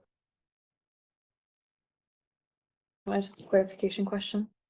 So, and where you put see below, right here in the first, does that mean that's referring to this number 9?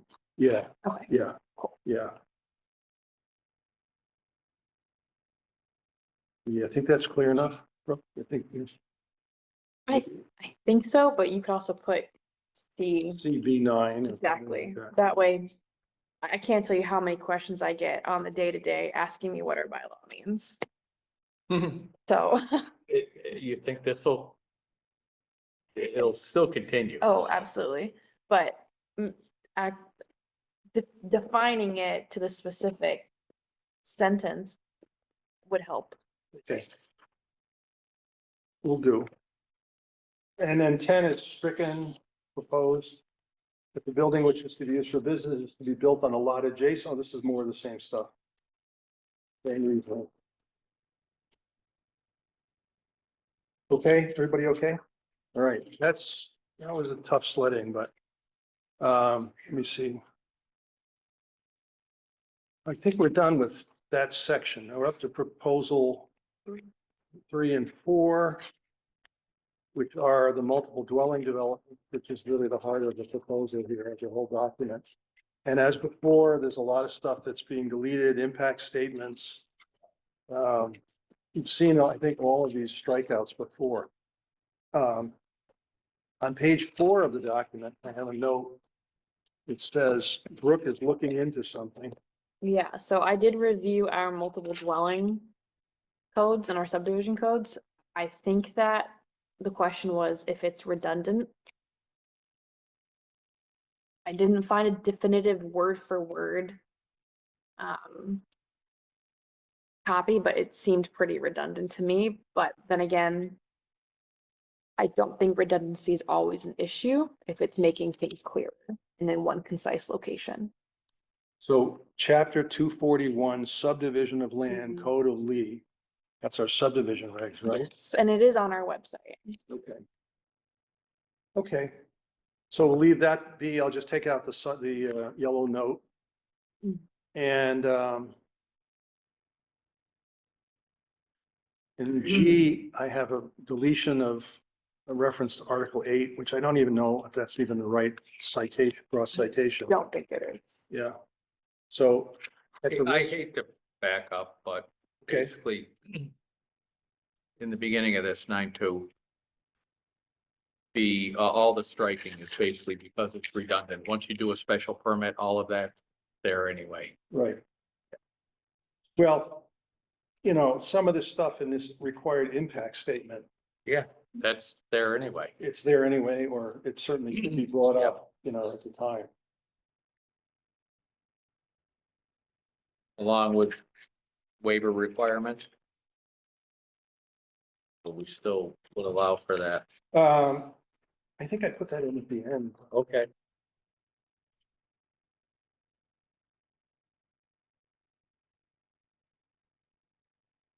I'm sorry, what are we now? We are, well, I backed this up a little bit. Oh, We're, okay. we're page 3. Okay, Oh, I know what it is. It says strict compliance with any of the foregoing requirements may be waived. But what are the foregoing requirements? The impact statement, that's repealed. Site plan required, that's, so I just didn't think there was anything left that we would ever want to waive. We wouldn't want to waive special permit required, which seems to be allowed.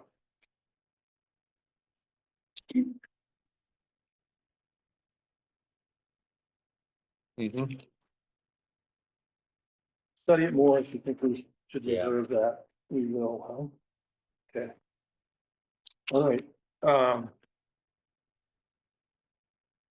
site plan review and approval, I think, all of this you've seen before.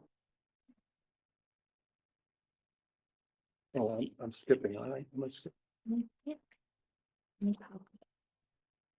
I got everything? No? Okay, all right. Page 4, section H. But, So the big meat of this starts in subsection K on page 5.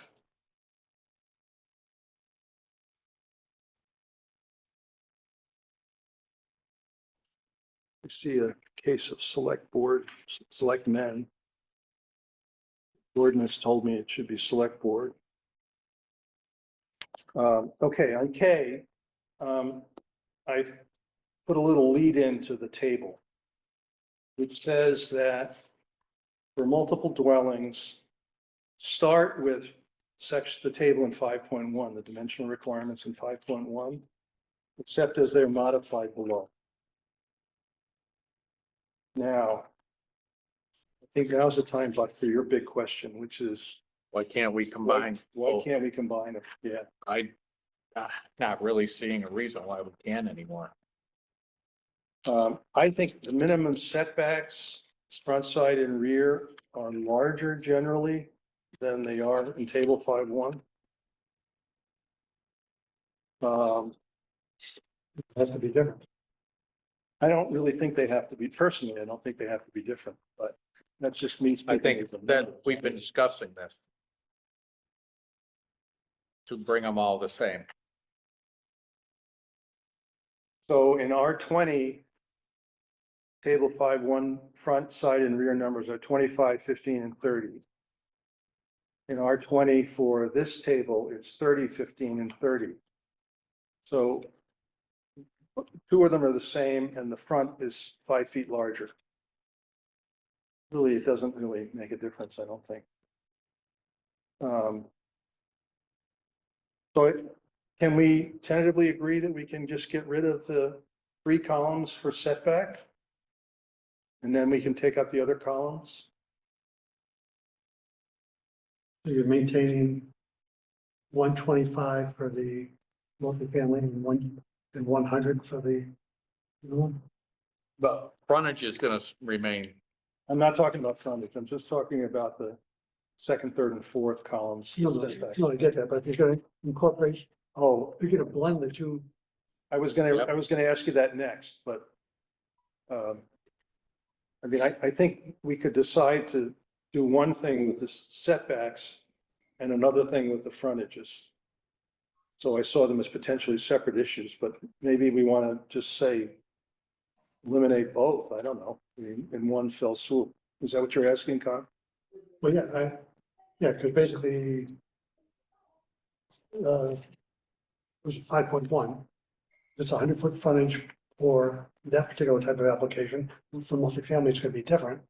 I guess the question is, if you just make the frontages the same for both. I'm in favor of that. I mean, it's not sure. I mean, for residential, 100 feet is pretty good. If you got 125 foot, that's. I mean, if you're putting in, One for a subdivision. if you're putting in a 6-unit townhouse multifamily project. Yeah. You're gonna want an entrance and an exit and a parking area. So you're gonna want more frontage. You might want more frontage. Right. Yeah. So multifamily frontages should be different than single family. Potentially, yeah. So if you're gonna do that, then you gotta incorporate 2 separate columns. One for residential single family and one for multifamily. right, but you could say you're doing a 6 or 8 unit like we have.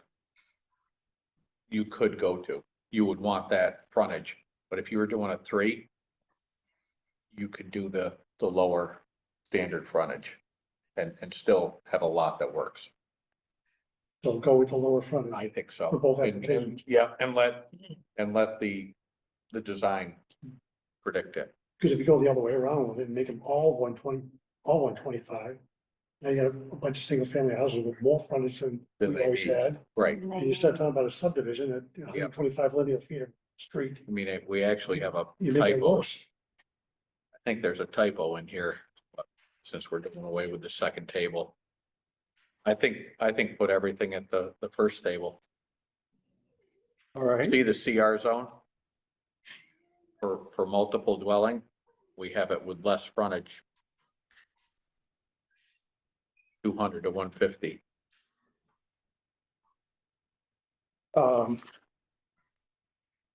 Which that's gonna get axed anyway, I hope.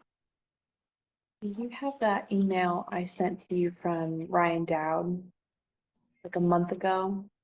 Yeah, Accessible, that I believe the question was that she was given was going off of this, when now we have people making ADUs on their property, do they follow the 2-family or the multiple family? And this would this was solved, solve it. yes. And these are questions, I told her I'd respond right after this meeting because she's gotten several of them.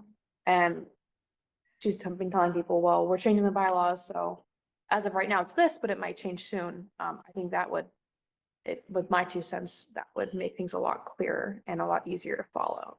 If the board doesn't see that, it will make too much. So Buck, you're asking about the CR minimum frontage, Yeah, I right? think that's Okay, it's so gotta be in table 2, In our- CR is not permitted multifamily. correct, So we have to invent a number from Yeah. scratch. right. And So why do you think it's a typo? because it's less than what a single family is. In our first table. See our first page of our table? If we're gonna combine the I see, I tables, see. we have Oh, I 200 see, feet. I see, okay, Okay, okay. so if we're gonna combine tables, I mean, here's the thing. I guess the question. For multifamily, do we have more frontage? We need another column just for multifamily frontage. Do we have to have, is it necessary? Did we think, at one time, they thought it was necessary? Gordon, do you But- want to weigh in on that? I'd love to. I'll just wait my time.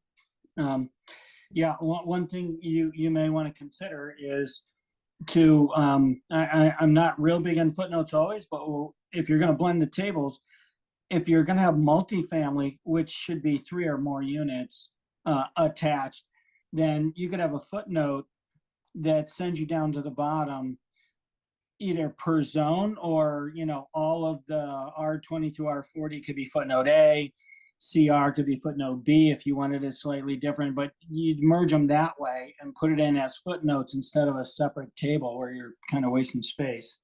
Well, Just a I thought. think the question is. Yeah. We need to. The frontage.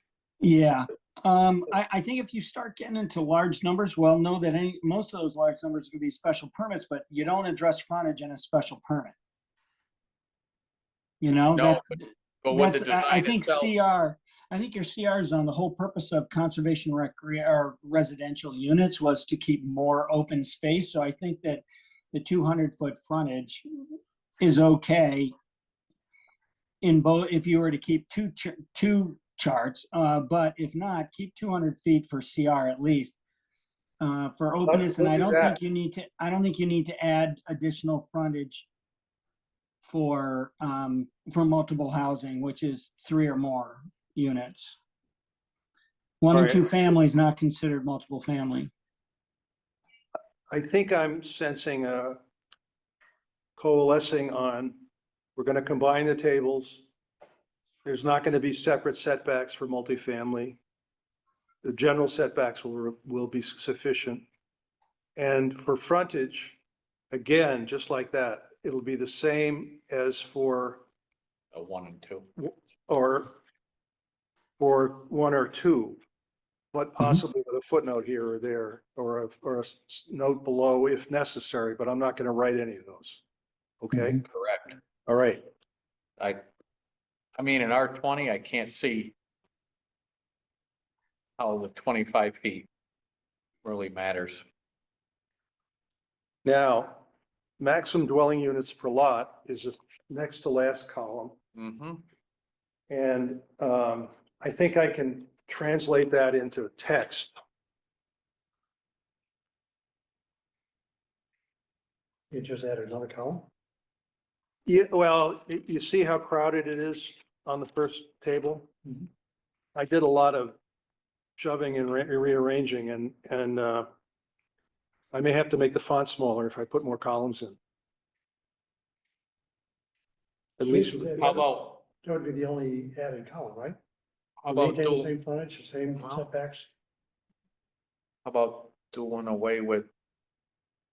No, sorry.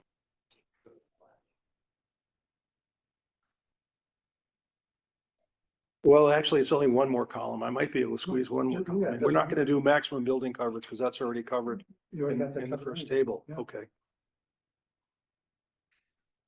Well, we're doing away with the second table, right?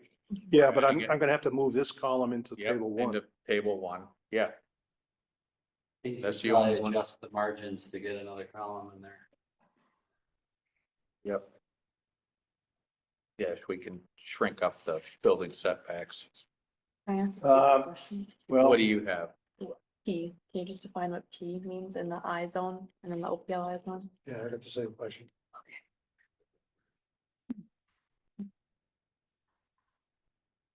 maybe I can tilt the headings or something. It's the headings that set the column widths, not not so much the data. The headings are wider. But I'll work on it. I'll figure it out. Okay, good. Well, that'll simplify it. What is P? In OPLI? And, I explained that, I hope, in the preceding page. P means multiple dwelling unit use is prohibited in that district. okay, Prohibited or permitted? Prohibited. No, It's said on page 5. no, the only reason why is I do this for a living. Many of these code tables like this, P would mean permitted by right, for example. Y would be yes or allowed.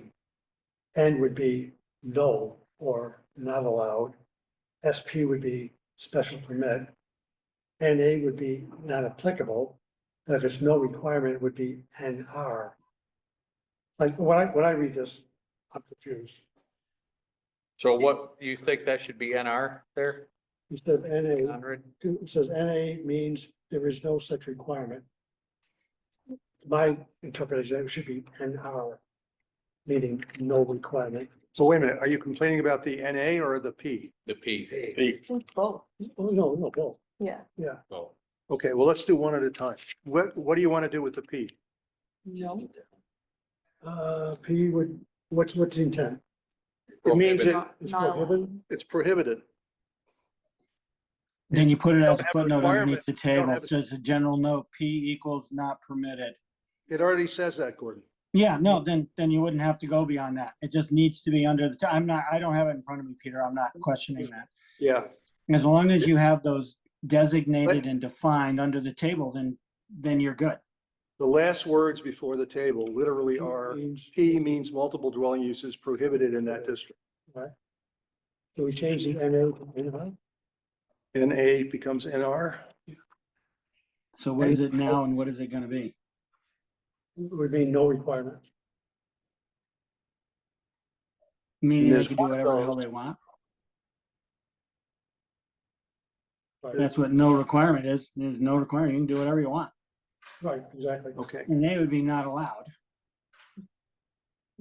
Right, but, because this is multifamily, it's not, it can't just be anything, it's gonna be under special permit. And our could be, or use your I've got SP NR. thing. it's going to be NR. NA is going to turn into NR. Okay, Oh, boy. and P is going to stay P. Because it's, until you tell me something else. Gordon, you got a problem with the NR or Tell me what NR means again? no requirement? So NR, what NR blows away what though? What column are you in for NR? in the RM district, it would be max dwelling units per lot. Why don't you put SP? Because that's determined by the special permit granting authority. Do too. No? they're all, Well, they're all- everything is special permit in this table. It's true. Then why worry about the NR or whatever? I mean, I'm just asking. I don't know. I don't see it. It's just because Mhm. there's a limit of 8 units per lot Okay, for many districts. But okay, but in the RM district, there's no limit. okay. And we're Set trying by to. the special permit Say that. granting authority. Mhm.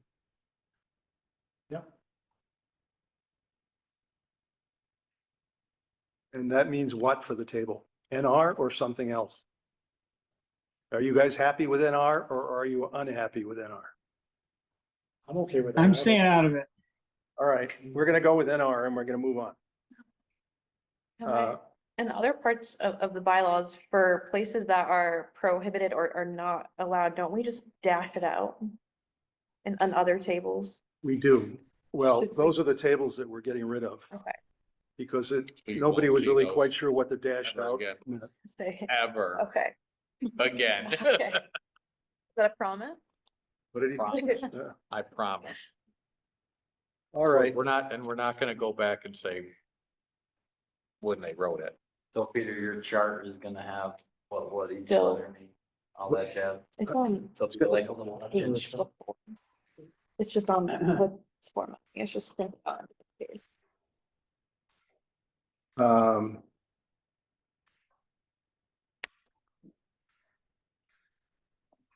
Gotta see if any of my comments need to be read to you.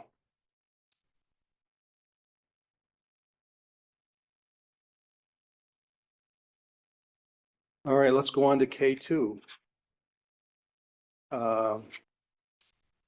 K2 now says no more than 12 dwelling units shall be provided for in any one building. I don't know what provided for means, but I guess it means built in one building. So I'm proposing to delete that. So that we can have, if we wish, apartment buildings in some zones. which are apparently not allowed now, except for in the Eagle Mill zone.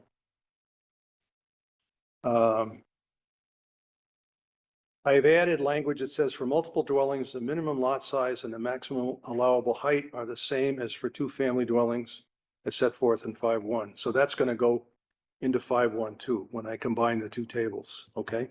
Mm-hmm.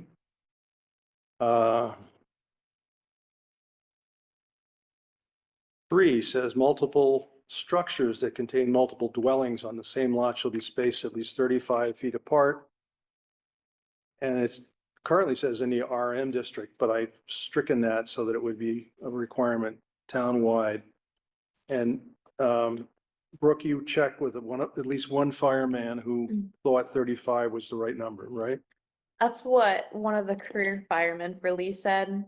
Matt, our commissioner, Matt Colmer said that basically between 25 and 35 with the building code, he doesn't think that it would implement us too much. Didn't the fireman say that they have to use different ladders at 25 feet than they have at 35 feet and that Yeah. ladders are better at 35 feet? Yes, yeah, that's what Matt Fenton said. So I just Regarding left it at 35. fire, and then Matt Colmer said it wouldn't make a difference much for building and inspections and things like that. That's not gonna affect. I mean, the only place I can think is DCBC. But they're all per lot. Would that put a weird thing in there? What? If there was two buildings? This is a case where they're putting multiple buildings in and we're trying to figure out how close they can be together. Yeah, that's fine. Leave it. Yeah. Yeah, that's makes sense. Yep. Okay, 4, now says no dwelling unit in the multiple dwelling shall contain more than 2 bedrooms. I propose to strike that. I don't know why we would be opposed to 3-bedroom apartments. New language in the DCBC zone and the PCVC zone, the maximum number of dwelling units per lot and per acre may be established for each project during the special permit process. Yep. 5, okay, 5, the minimum side yard requirements for any proposed multiple dwelling located on a lot which abuts a lot in residential use shall be increased by an additional 10 feet. I propose to delete that. And again, it's another, miscellaneous side yard requirement that just pops up out of nowhere. What I propose instead for 5 is in the PCVC district, the special permit granting authority may approve multiple dwelling rental or condominium dwellings only upon finding that ownership of the underlying land cannot be divided. And that's a rewrite of something you've seen before. We're talking about up at the outlet mall. They can create condos, but they can't sell off lots inside the perimeter. Okay. 6 is reserved and stays reserved. 7 is a clarification of the scope of 7. And I've changed the open space requirement from 500 square feet per bedroom to 300 square feet per bedroom. And it says it can be reduced or waived. So I'm in favor of having, kids have a place to play, but if you've got, a 6-unit townhouse arrangement with 18 bedrooms or 20 bedrooms,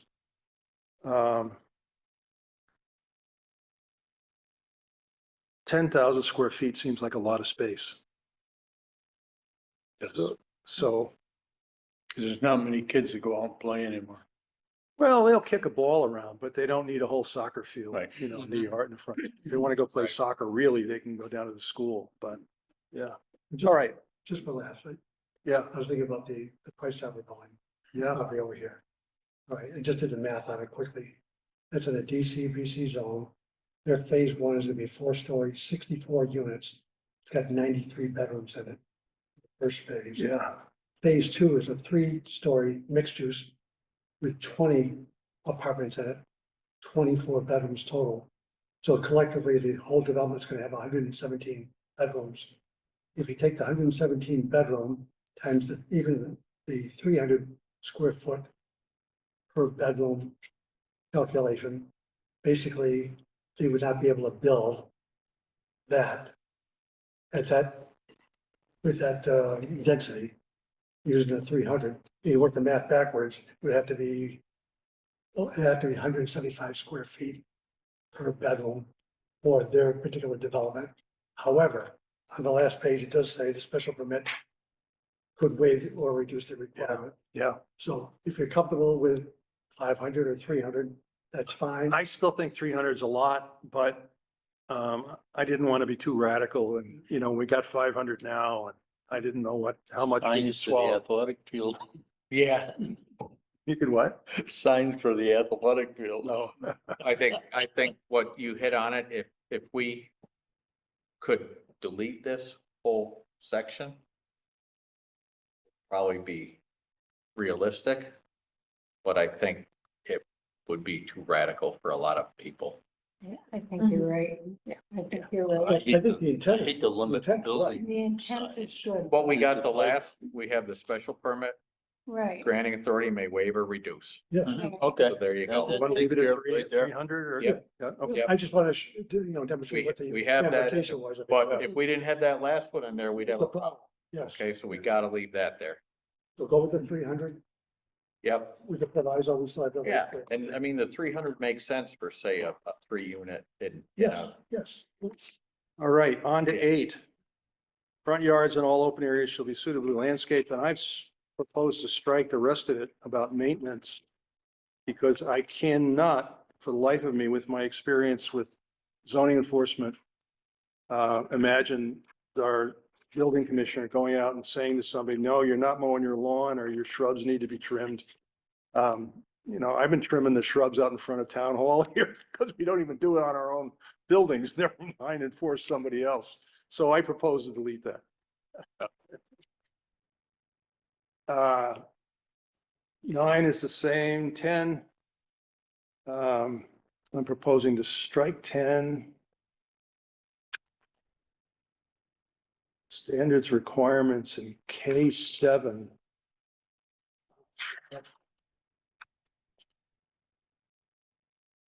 Which, oh, I know what I did.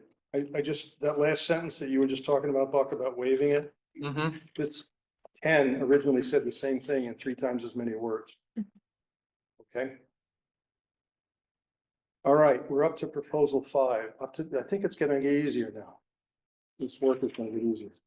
The A-Rod stuff, I think you've already seen. Yep, we're reducing the square footage. Yeah, from 10,000 to 5,000 in the years, from 15 years to 10 years. Mhm. It's like our customers got off. Proposal 6 is to amend 4.2, and all you should see happening here is elimination of the 8 dwelling units over and over and over again. Because it went into the table. So, would you have time? I got a kitchen appointment. Okay. And I gotta be out early in the morning, so I gotta get down to the airport. So if you don't mind, Yep, we are gonna set the public hearing for this, so we can get this in by that special town meeting, tell me it's March 20th. March 20th, So when do we have to have this done? by the, We need to have. we have to have a public meeting, doesn't, and we have to give the, By the actual time of the meeting. yeah, And then she What do has you to have to have on the warrant? doesn't matter. We don't have to have it until the time of the meeting. It can, The public, our public hearing it or could. the language in the warrant? Language in the warrant can be issued the day of the public, of the town meeting, Really? final language. Okay. Before you go, the only thing left to really talk about is. the Peg, you think landscape different? strip. You want to say anything about that Well, I before you just go? want to make sure we have About the landscape? somehow. Do you want to say anything about the landscape? I mean, strip on we your also map? could just put up what we have, these 6 that we just discussed, and then save the other 3 for the town meeting. Well, how many, We have, We're on the tenth, so the next meeting is. we'll have one more meeting. And then we could have the public hearing on the 10th, and that would still be the week prior to the, Pretty good. That's what we discussed with Yeah. Chris. Yeah, we do that. That's when we keep the agenda light for that meeting. we can. I mean, we're partway, we're We can 3/4 the way through this. And then we can still have, Yeah. you know, articles to Yeah. vote on the annual town meeting as well. We don't need to all, Right. because then it's kind of, I mean, annual town meeting, I think is gonna be That's gonna ADU. be yes, better than and I what we have have done. also Yeah. a couple suggestions too. Yeah, well, right. All right, so we'll work on this more the 24th, Yes, and then we will set our public hearing on this for the 10th. yes. Good. So I just need to Good. post it Oh, you know what? I'm gonna 2 be weeks gone. at before. 10. I'm away, but I can probably zoom in. You probably want me at the Well, we public. can follow through this at the next meeting. You know what? I honestly, yeah, I mean, our We could also. bylaw, these bylaws, public hearings usually aren't much. And again, we can split these in half, so that way both of these meetings aren't inundated with zoning. The town meetings. Yeah, both town meetings are inundated by zoning also, so it doesn't have to be the whole section. I just want to make sure that I've said that correctly. I mean, we could do this stuff. And then Yeah. She's suggesting JD that we cut it off at 6. 6. That's half. That's all that's most of the housing stuff. Good. She doesn't want the landscape strip or the SGOD thing in. I'm just saying so that way we're not inundating either of our town meetings with I agree. 10 or so. No, I agree. 'Cause You know. it gets, people get tired and. So go to 6, you think? It's about half. Yeah, definitely get A-Rod in here. Yes. Good. And then I think because when I was reading these, those 6 go together. They all flow.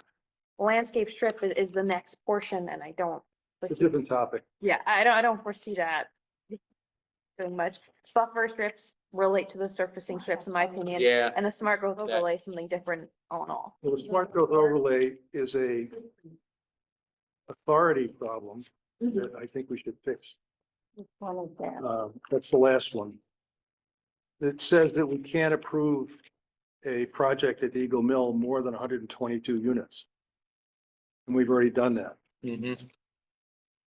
So That is a- I don't want to create an opportunity for somebody to get up and start yelling about it, but it seems to me that maybe putting it at the end of a 10-page item might allow it to pass quietly. And it retroactively approves what we've also told Mhm. Mr. Cohen he can I do. think people want to see it done. Okay. I don't know. You all decide. That makes sense. Yeah, So cut out, hold 7, 8, and 9 for now. yep, Oh, 7 and 8, hold. yep. Boy, that almost gives me PTSD when you say it like that. Bold, like at the town meeting. Bold, it's like, oh, no. Yeah. And I, What's Cornelia have to say now? I don't want to hold you up either. or I anything. still don't that you understand have. why I can all this. email you the other Town meeting. things I want to mention. I'll be back on this. Yeah, I exactly. no, We can just- no, I just want to I'm mention not- it now, so I'm when not we think about it, agenda. I think to split up the workload. I scheduled this. What time? I know. Just talk today. So I don't want Board of Public Works. Mm-hmm. to, I don't want to hold you up anymore. okay a budget for- But I also want everyone else that want to talk to you about these. Requests, paving before money, blah, blah, blah, The blah. meetings are on. It's just running the mill. Something's driving the truck. Oh, no. Thank you, Peter. No, these are Probably 3 bylaws I want. It's a lot of work. And I got a funny feeling it's that way. Probably, yeah. Yeah, they want to get that in. Well, Oh, Before everyone Because else it's gonna be a packs up. big, yeah. okay. Still online. Where you going? Oh, you're on mine. Yes. Okay. Yes, that's fine. Okay. That's fine. That's fine. okay. Have a great- Okay. So, I did discuss this, but we discussed this on the phone the other day. One thing that has been mentioned, the select board is also in favor of, is creating the role of a zoning administrator. Is what? A zoning administrator. And I think you had the exact language that Chris sent. I don't have it I with do, me right. basically what it would be, and it's, I have checked and I will, let's circulate the language. Yes, ZBA can never get a quorum, it seems. Oh, And so this would be an administrative person, appointed, just ZBA is also an appointed board. But they would be able to field, contested questions from this board. If we render a decision that they want to go to the ZBA or even variances. yeah. If somebody thinks they want a variance, they could go to that. It's up to us to create this position. Can And we it even would- authorize that? I thought we had to have a zoning board of We appeals. still will. We still will, if they do not like the opinion given by the zoning administrator, they can apply for a meeting with the full ZBA. Yeah, they can appeal it. Anyone can appeal it. It'd be an appeal. But like with variances, if anybody thinks they want a variance, they can't. It's hard for them to get a meeting to go So to. how does this fix that problem? I mean, it just. Because creates an the intermediate zoning, appeal. the zoning administrator would give them a decision. And they would have If the you don't normal like it, you appeal go dates. to a full board that they can't get a quorum to. Basically. So. It's more so on projects or variances or like things like in the floodplain or like Yeah. how we had, The floodplain has to go to ZBA Yeah, and the zoning administrator could do that. just sign off on it. Yeah. It's a So- routine thing. it's an administrative task. It is. Do I have a letter in front of me with a signature of an engineer and a stamp on it that says magic words? Yep, Yes or no? If it's yes, they approve it. If it's no, they don't. It shouldn't require even a and board. it wouldn't be anybody, what they're thinking is somebody with land use experience, or an attorney possibly. it could be Chris, it could be me, it could be one of the John current Hunter, members. Ann Deely, Yeah. somebody like that. Chris has got enough to do. Sean, Yeah, I'm just giving an example. Chris said that, and I'm throwing him under the bus, No. but I these think are- it's fine. I just don't think that's the right name for it. A zoning administrator is a person who. yeah, she's kind of doing that. Well, yeah, she's doing a lot of it, but if It'd be- somebody's breaking the zoning law and needs to be cited, our she's not doing. it. zoning enforcement officer will still say the same. That will still be our building commissioner. That's a separate. So, entity. yeah, I think what he's saying, We should come up with a different name for it. I thought when you said it at first, I thought, hooray, we're gonna have a zoning enforcement administrator. That's, No. no, we're not going there yet. our zoning enforcement officer is still our commissioner, but this would be somebody, so, for example, we had to struggle to reach a quorum with 51 Parks parking lot. That That was a non-contentious issue. A zoning administrator could have That was just, floodplain. floodplain, we could have just voted on it. Mm. That's the real example that I've experienced, I've been here with it. Do we have to change the bylaw to do this? We would add purview, I believe, Yeah. to the bylaw. We would add. The section, yeah. Mhm. I don't I'm think not it would make- opposed to it. We would not, yeah, I want to emphasize this, the ZBA would not be dissolved, we would not get rid of it. Anybody could appeal it. A member of the ZBA could appeal it if they didn't agree with the ruling of the administrator. It would just be a way for things that are a no-brainer to start getting through. Would the administrator, you said could be an attorney, It could be anybody that what? the ZBA would appoint. So it could be a current member of the ZBA. It'd be me, it'd be Chris. Those are just examples that have been discussed. Well, And then we'd have to put this on the warrant, right? Yes. Yeah. That's why I'm bringing it up. Yeah. Mhm. If So- the board can't meet and we need to approve floodplain applications, we should figure out a way to approve floodplain applications. Yes. So should we put that on also the 10th for a hearing? Good. This is the way the town government's going. Gonna have to. I'm Yeah. telling you, you can't get people to be on boards. Exactly. So, even if you have older type people who've been on boards forever, they don't want to come to meetings. I know. it's So, hard. I mean, it's, You're the youngster. youngsters aren't stepping up to the plate. Are you on the ZBA? And Oh, you We've were only met once. once in. And it's- One? There's a prime candidate right there. There you go, I agree. You were appointed so we could have the meeting. You got the job, Dan. Yeah. You want the job? What's that? So, How much does it pay? Yeah. Same as here. Zero. That's right. But you know, we are really lucky that this board is active and we're getting things done. And we all But show up. especially, we've been getting a lot of questions with ADUs and with Yeah. different different frontages and different setbacks that would be a variance and that would have to go before the ZBA. Potentially. So we're gonna start getting more and But more, we're also gonna solve that. which is true. But hypothetically, you know, if we don't, we're still gonna have a way to get simple things. Are we getting more people that are interested in building these ADUs? now? Yes. Really? That's good. That's a good thing. Yeah. Are they gonna let them do the trailer? Where they can have these built and trailer down? For the building code, it has to be permanently, Mhm. has to be permanently affixed to the property. So it Right. can't just be a trailer. It must be They, permanently fixed. yeah, they make them Yeah. over in, Well, what if you have a Yeah. trailer and you put it on the foundation? what's that? What if you have a trailer and you put a 4-foot wall underneath it, permanently That's attached? a now? modular home. You go. Comes out of Yeah. trailer. There you So ADUs can be modular homes. Totally. go. So before we go into ADU land again, the other two things that I wanna float by you all. One was a question and just pick your mind, is a blight ordinance. Something our bylaw doesn't have and something that a lot of places No. do have. No. No, don't want? What do you mean, no? Oh, my God. I just, one place comes to mind. Yes, I know.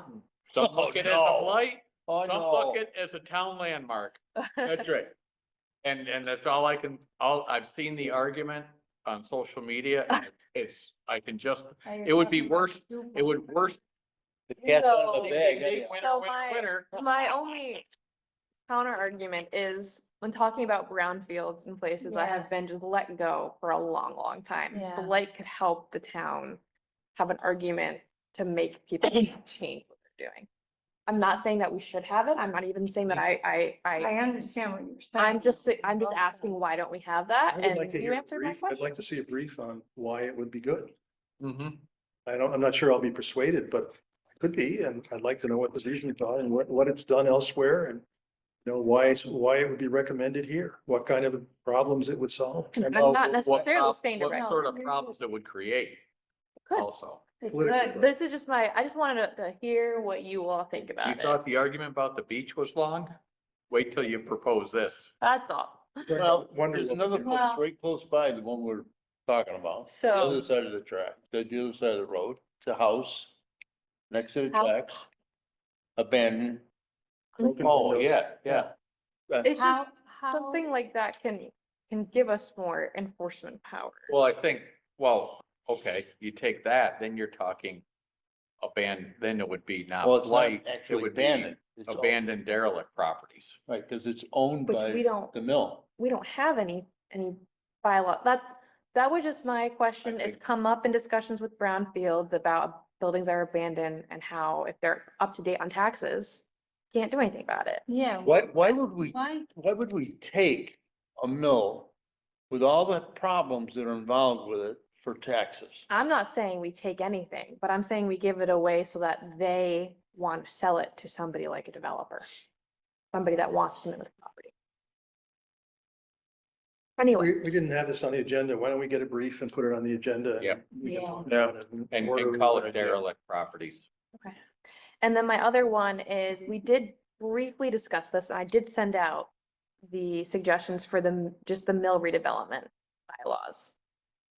Similar to derelict. I didn't see that, I don't think. I sent this don't think a I did while, either. I sent this a while ago. Could you resend? I can resend Did you that. resend it? I can resend that, but especially if we free up some space for the annual town meeting, I think this could be something that's really beneficial for the town. Just give us some more clarity and, you know, we can direct somebody that's interested in, or like the Forest Street Mill.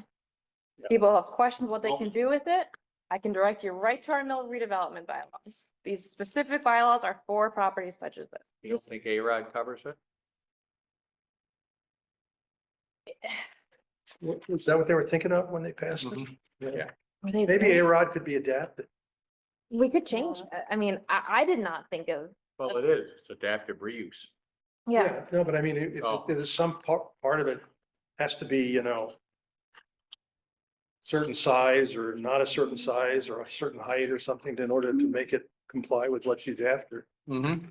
See, Why wouldn't let's- A-Rod work? Let's look at what a mill reuse bylaw would look like and see if we can maybe add a few phrases instead of writing a whole new, because we're Mhm. trying to get away. I mean, we're From doing a adding lot of more. work. Yeah, this thing's been added to and added I to, know. so we're trying to streamline it. You know how many times since Too I've many. been Yes, here? why reinvent the wheel? It's been so many times when I first came on the board years ago, it was streamlined.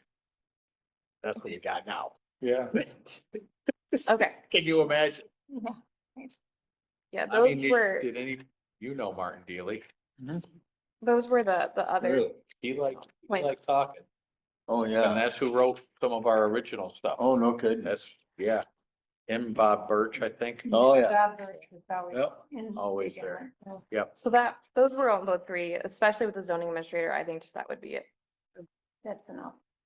It would Yeah. be a good thing to put on maybe in the special town warrant or, yeah, because that shouldn't be a. I don't think. Well, at first it Sounds it, sounds like we're putting a lot of power into one person, but really, really. yeah, not really at all. you think, So- Dan?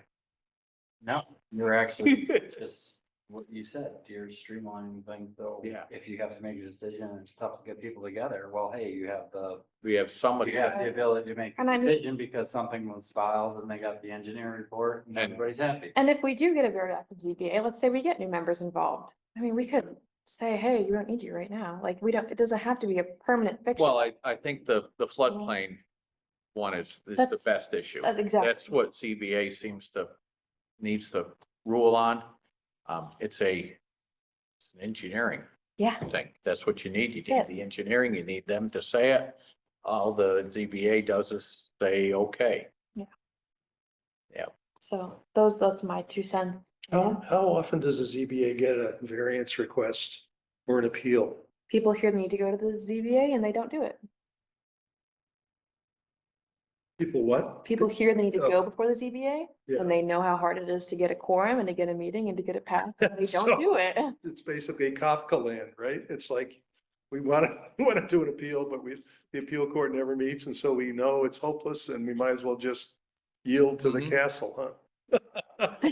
Well, No, just do I it. guess- I guess in all fairness, like, there's been no communication or, hey, we need to have a quorum or. So nothing. How much? No, As no far as one's, we're concerned, it's, no one's, there's nothing, because I because- don't get a call. no, no But I- one's I don't know if that's applied, no hundred one's percent put- accurate either. I think people here and they see the variance puzzle, Yeah, okay, of all the requirements, once everybody says, oh, I'll get a variance. It's like, it's not that easy. Yeah, And once they find that out, then they're like, oh, I guess not. Or like I've heard people, well, I want to get a variance. It's like, well, you really don't need a variance. You have a pre-existing non-conforming, so you need to do that. That's what I've experienced. but I do believe that with floodplain and, What else is there? well, really just our conversations with the ADUs for setbacks, but I think this will cover Yeah, a lot of it. But as of right now, if people want to put on an ADU with the state, they'd have to go before ZBA in some cases. And we've gotten those questions a lot already. Again, got the questions. You haven't gotten the applications. we kind of keep telling them, just wait. Just wait until we finish these bylaws, because we're rewriting these bylaws with the ADUs in mind. Everything's changing. Housing in mind. Housing. Sounds like it's easier to, ask for forgiveness later.